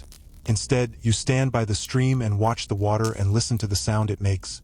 A sound that's been the same for as long as the stream has been here, which is longer than anyone can remember. The morning turns into midday. The sun is high, and the shadows are short, and the light is white and flat and doesn't seem to come from anywhere in particular. The village is quiet now, the way it was quiet yesterday at this same hour, the people inside eating their midday meal or resting in the dark or doing the small tasks that don't require leaving the house. You walk back through the village, past the well and the oven and the smithy, past the pigsty and the chicken coop and the pile of firewood, past the house where the woman with the bread is eating her bread and the house where the man with the plow is resting his back and the house where the child is sleeping in the corner with the dog curled at its feet. The house where you started is at the far end of the village. The door is closed, but the latch is up and you push the door open and step inside. The room is dark and cool, the way it was yesterday, the way it will be tomorrow. The straw mattress is on the floor, and the wool blanket is folded at the foot, and the wooden bowl is on the shelf, and the bread is on the board, and everything is exactly where you left it, which is exactly where it was when you found it. The person who was beside you is not here. They are somewhere else, in the fields or in the woods or in another house, doing whatever it is they do when they're not lying on a straw mattress in the dark. The depression in the mattress is still there, the shape of their body pressed into the straw, and you put your hand in the depression and it's warm still because they haven't been gone long, or because the straw holds heat the way stone holds heat, or because the warmth is in your hand, not in the mattress. You sit on the edge of the mattress, and the straw rustles, and the sound is familiar in a way that makes your chest ache a little, not from sadness but from something else, something that doesn't have a name. The dark in the room is the same dark, the same texture, the same weight.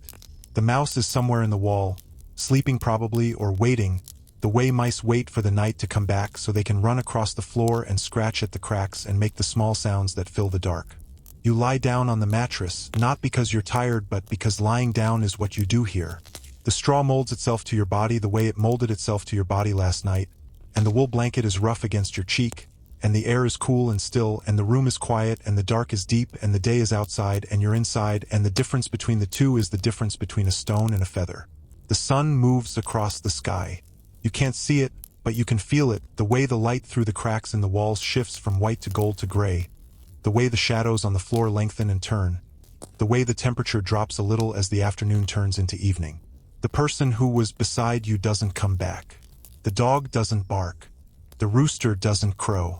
The village does whatever it does in the afternoon, and you lie on the mattress and listen to the small sounds that make their way through the walls, and after a while the sounds stop being sounds and start being the shape of the day, the way the day is supposed to feel when no one is watching. The light through the cracks turns orange, then red, then purple, then gray. The sun is setting. You can't see it, but you know it, the way you know when a storm is coming or when a season is ending. The village outside is quiet, the way it's always quiet at this hour. The people inside their houses, lighting their rushlights and banking their fires and getting ready for the night that's already here, even though the sky is still gray. You sit up on the mattress, and the straw rustles, and the sound is loud in the quiet room. The door is closed, the latch is down, and the room is dark, darker than it was when you lay down, because the sun has set and the moon hasn't risen and the stars are still too faint to matter.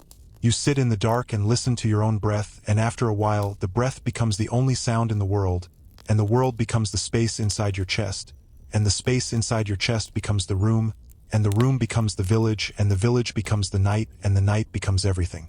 The night has settled into something that feels permanent. Not the kind of permanent that means forever, but the kind that means you've stopped waiting for it to change. The dark is the same dark it was an hour ago, and the hour before that, and the only difference is the temperature, which has dropped another degree, and the sound of the wind, which has shifted from the east to the north. The house creaks differently when the wind comes from the north. The timbers pull against the pegs that hold them, and the thatch rustles like an animal turning in its sleep, and the cold air finds new cracks to slip through, and the room gets a little colder, and the blanket gets a little tighter around your shoulders. You are alone on the mattress. The person who was beside you is gone again, or maybe they never came back after the morning. You can't remember. The hours have blurred together the way hours do when there's nothing to mark them. No clock to chime, no bell to ring, no light to change except the slow crawl of the moon across the small window that isn't really a window, just a hole in the wall with a shutter that doesn't quite close. The moon is up now, a few days past its thinnest, and it casts a pale light through the gap in the shutter, a thin rectangle of silver on the packed earth floor. The rectangle moves as the night moves, sliding across the floor like a snail, too slow to see but too fast to ignore. Your hand is in the rectangle of moonlight. You didn't put it there on purpose. It just ended up there, the way things end up where they end up, without intention, without meaning. The moonlight makes your hand look different. Paler, maybe, or older, or not yours at all. The lines on your palm are deep shadows, and the hairs on the back of your hand are silver instead of brown, and the nails are white instead of pink, and the whole thing looks like a drawing of a hand, not a hand itself. You turn your hand over, and the palm is a landscape of ridges and valleys, and the moonlight fills the valleys and leaves the ridges in dark, and the pattern is the same pattern it's always been, the one you were born with, the one you'll die with, the one that doesn't change even when everything else does. The mouse is in the rectangle of moonlight. Not the same mouse, probably, but a mouse small and brown and quick, with a tail that drags behind it like a piece of string. The mouse stops in the middle of the moonlight and sits up on its hind legs, its nose twitching, its whiskers vibrating, its eyes black and shiny and full of the kind of attention that only small animals have. The mouse doesn't see you, or maybe it does and it doesn't care. Either way, it sits in the moonlight for a long moment, then drops back to all fours and scurries across the floor and disappears into a crack in the wall, and the rectangle of moonlight is empty again, just silver on brown, just light on earth. You pull your hand out of the moonlight and tuck it under the blanket. The blanket is warm from your body, and the warmth is a relief after the cold of the air, and you close your eyes and listen to the wind and the house and the mouse and the other sounds that make up the night. A branch tapping against the wall, a board expanding as the temperature drops, the distant cry of an owl or maybe a fox, or maybe just the wind in the trees, pretending to be something else. The sounds are the same sounds they were last night and the night before and the night before that, and they will be the same sounds tomorrow night and the night after and the night after that, as long as the house is standing and the wind is blowing and the animals are living and dying in the dark. Time passes. You don't know how much. Enough for the rectangle of moonlight to slide across the floor and climb the wall and disappear into the corner where the ceiling meets the wall. Enough for the wind to shift again from north to northwest, and for the house to creak in a different key. Enough for the mouse to come back and cross the floor again and go back into the crack again, the same journey, the same purpose, the same result. The person beside you is back. You didn't hear them come in, but they're there, lying on the other side of the mattress, their breath slow and even, their body warm, their hand tucked under the blanket the way your hand is tucked under the blanket. You don't know when they came back. You don't know where they were. You don't know anything about them except the shape of their back and the sound of their breathing and the warmth that comes off them in waves, like heat off a stone that's been sitting in the sun. You turn over, and the straw rustles, and the person beside you doesn't move. Their breathing doesn't change. Their hand doesn't twitch. They are somewhere else, the somewhere else that sleep takes people when it has them fully, and you are somewhere else too, not quite there, not quite here, just in between, the way you've been for hours, the way you'll be for hours more, until the gray comes back and the sun comes up and the day starts again. The rectangle of moonlight is gone. The moon has moved behind a cloud, or below the horizon, or maybe it just got tired and went to sleep. The room is completely dark now, the way it was at the beginning of the night, before the moon rose, before the rectangle appeared, before you put your hand in the light and watched the mouse cross the floor. The dark is thick and warm and full of the sound of two people breathing. And the breathing is the only thing that matters, the only thing that's real, the only thing that tells you that you're not alone, even though you are, even though everyone is, even though aloneness is the only thing that's real. You close your eyes. The dark behind your eyelids is the same as the dark in front of them, and the breathing is the same, and the warmth is the same, and the night is the same, and nothing has changed, and nothing will change, and that's fine. That's more than fine. That's the whole point. The point is to lie here in the dark and listen to the breathing and feel the warmth and wait for the gray, and then to lie here in the gray and listen to the breathing and feel the warmth and wait for the gold, and then to lie here in the gold and listen to the breathing and feel the warmth and wait for the white, and then to lie here in the white and listen to the breathing and feel the warmth and wait for the dark again. The cycle is the only thing that doesn't change. The cycle is the only thing that's always there, underneath everything else, underneath the bread and the plow and the church and the stream and the woods and the stone pile and the mouse and the dog and the child and the woman and the man and the smith and the cow and the pig and the rooster and the owl and the fox and the wind and the moon and the stars and the sun. The cycle turns, and you turn with it, not because you choose to but because there's nowhere else to go and nothing else to do and no other way to be. The person beside you shifts. Their hand touches yours under the blanket, and this time it's not an accident. This time their fingers curl around yours, and the warmth is different, sharper, more present, the kind of warmth that comes from skin touching skin, not from two bodies sharing the same space. You don't move. You don't pull away. You don't curl your fingers around theirs. You just lie there with your hand in their hand, and the breathing continues, and the dark continues, and the night continues, and the cycle continues, and everything continues the way everything always continues, without beginning, without end, without any need for you to do anything except lie there and breathe and wait. The hand lets go. Not suddenly. Slowly, the way a tide goes out, one finger at a time, until the only thing left is the memory of the touch, and the memory is warm, and the warmth fades, and the dark comes back, and the breathing is the same, and the night is the same, and you are the same, and nothing has changed, and nothing will change, and that's fine. You drift. Not asleep. Not awake.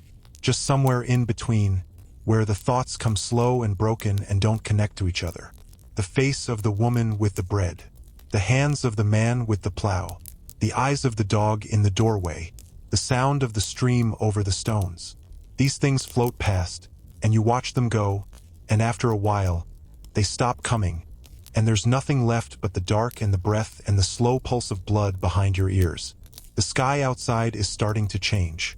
You can feel it before you can see it, the way you can feel a storm coming in the pressure behind your eyes. The dark is thinner now, not the thick, heavy dark of midnight, but the thin, watery dark of the hour before dawn. The kind of dark that knows it's about to lose and is already starting to pack its things. The stars are still there, but they're tired, and the moon has set, and the horizon is a line of gray that wasn't there an hour ago. You don't get up. Getting up would mean leaving the warmth of the blanket and the warmth of the person beside you and the warmth of your own body.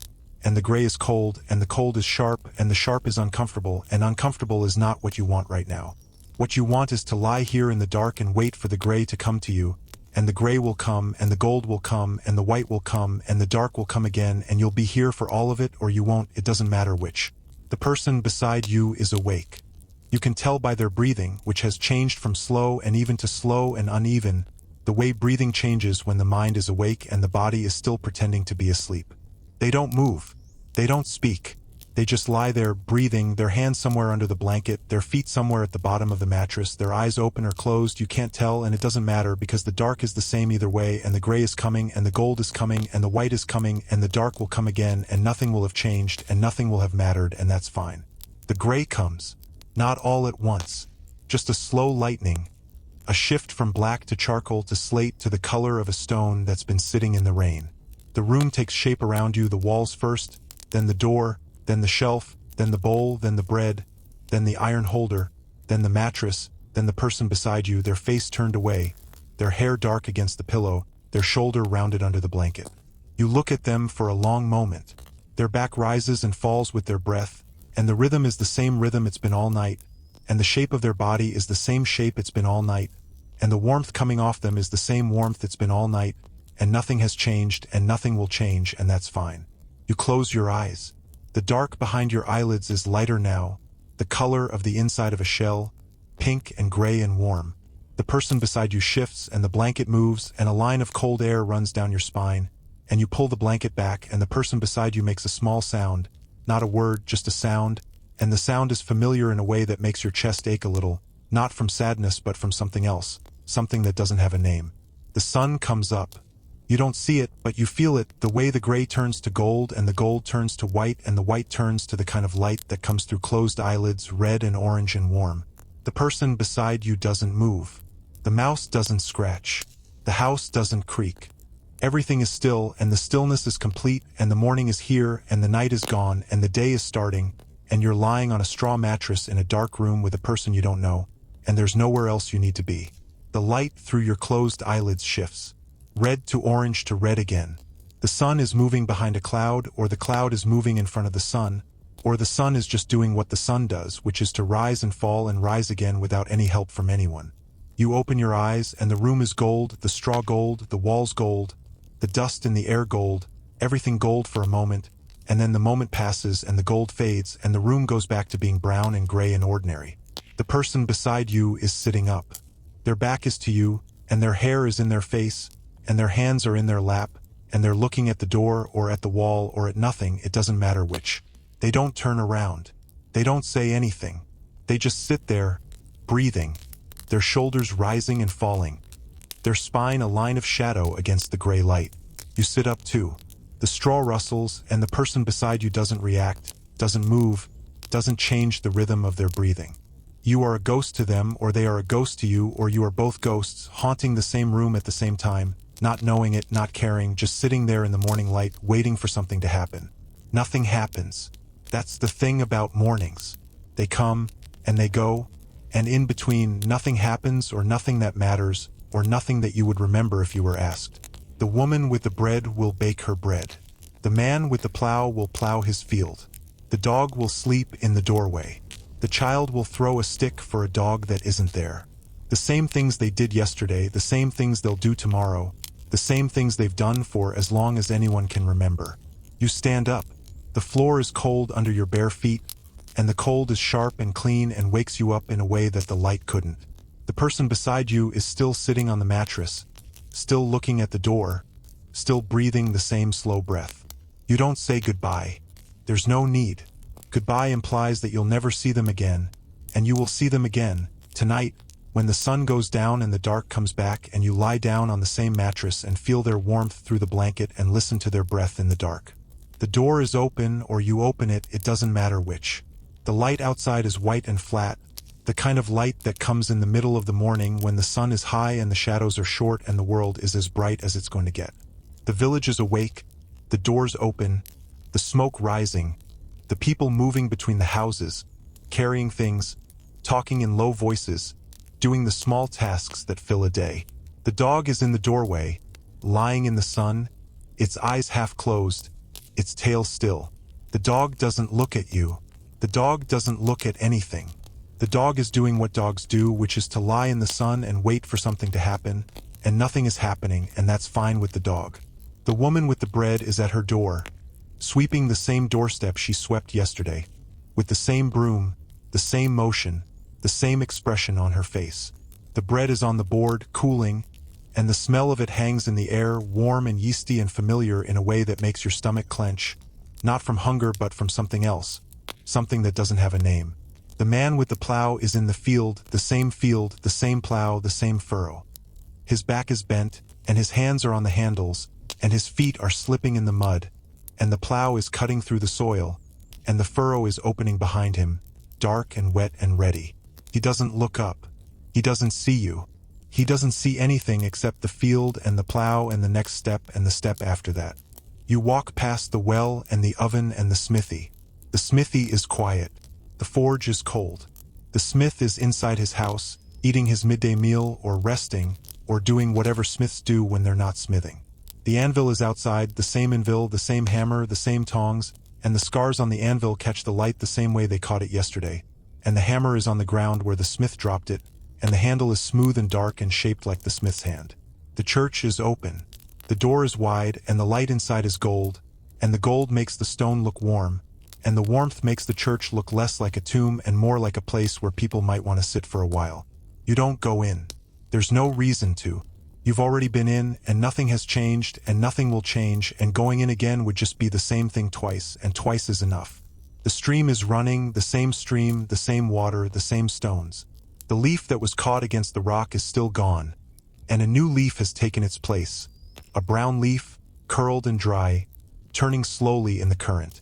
The water is clear and cold, and you crouch beside it and put your hand in, and the cold is the same cold it was yesterday, sharp and clean and indifferent to whether you're there to feel it.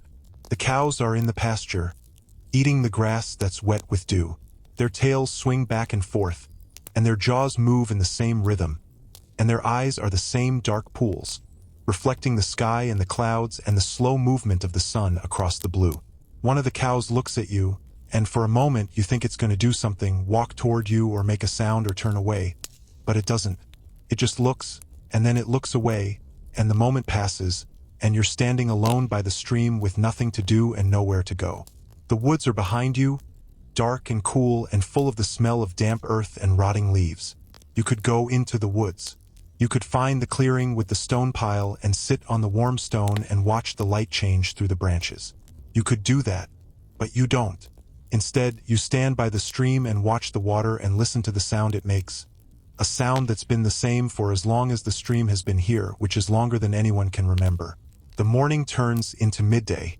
The sun is high, and the shadows are short, and the light is white and flat and doesn't seem to come from anywhere in particular. The village is quiet now, the way it was quiet yesterday at this same hour, the people inside eating their midday meal or resting in the dark or doing the small tasks that don't require leaving the house. You walk back through the village, past the well and the oven and the smithy, past the pigsty and the chicken coop and the pile of firewood, past the house where the woman with the bread is eating her bread and the house where the man with the plow is resting his back and the house where the child is sleeping in the corner with the dog curled at its feet. The house where you started is at the far end of the village. The door is closed, but the latch is up and you push the door open and step inside. The room is dark and cool, the way it was yesterday, the way it will be tomorrow. The straw mattress is on the floor, and the wool blanket is folded at the foot, and the wooden bowl is on the shelf, and the bread is on the board, and everything is exactly where you left it, which is exactly where it was when you found it. The person who was beside you is not here. They are somewhere else, in the fields or in the woods or in another house, doing whatever it is they do when they're not lying on a straw mattress in the dark. The depression in the mattress is still there, the shape of their body pressed into the straw, and you put your hand in the depression and it's warm still because they haven't been gone long, or because the straw holds heat the way stone holds heat, or because the warmth is in your hand, not in the mattress. You sit on the edge of the mattress, and the straw rustles, and the sound is familiar in a way that makes your chest ache a little, not from sadness but from something else, something that doesn't have a name. The dark in the room is the same dark, the same texture, the same weight. The mouse is somewhere in the wall, sleeping probably or waiting, the way mice wait for the night to come back so they can run across the floor and scratch at the cracks and make the small sounds that fill the dark. You lie down on the mattress, not because you're tired but because lying down is what you do here. The straw molds itself to your body the way it molded itself to your body last night, and the wool blanket is rough against your cheek, and the air is cool and still, and the room is quiet, and the dark is deep, and the day is outside, and you're inside, and the difference between the two is the difference between a stone and a feather. The sun moves across the sky. You can't see it, but you can feel it, the way the light through the cracks in the walls shifts from white to gold to gray, the way the shadows on the floor lengthen and turn, the way the temperature drops a little as the afternoon turns into evening. The person who was beside you doesn't come back. The dog doesn't bark. The rooster doesn't crow. The village does whatever it does in the afternoon, and you lie on the mattress and listen to the small sounds that make their way through the walls, and after a while the sounds stop being sounds and start being the shape of the day, the way the day is supposed to feel when no one is watching. The light through the cracks turns orange, then red, then purple, then gray. The sun is setting. You can't see it, but you know it, the way you know when a storm is coming or when a season is ending. The village outside is quiet, the way it's always quiet at this hour. The people inside their houses, lighting their rushlights and banking their fires and getting ready for the night that's already here, even though the sky is still gray. You sit up on the mattress, and the straw rustles, and the sound is loud in the quiet room. The door is closed, the latch is down, and the room is dark, darker than it was when you lay down, because the sun has set and the moon hasn't risen and the stars are still too faint to matter. You sit in the dark and listen to your own breath, and after a while the breath becomes the only sound in the world, and the world becomes the space inside your chest, and the space inside your chest becomes the room, and the room becomes the village, and the village becomes the night, and the night becomes everything.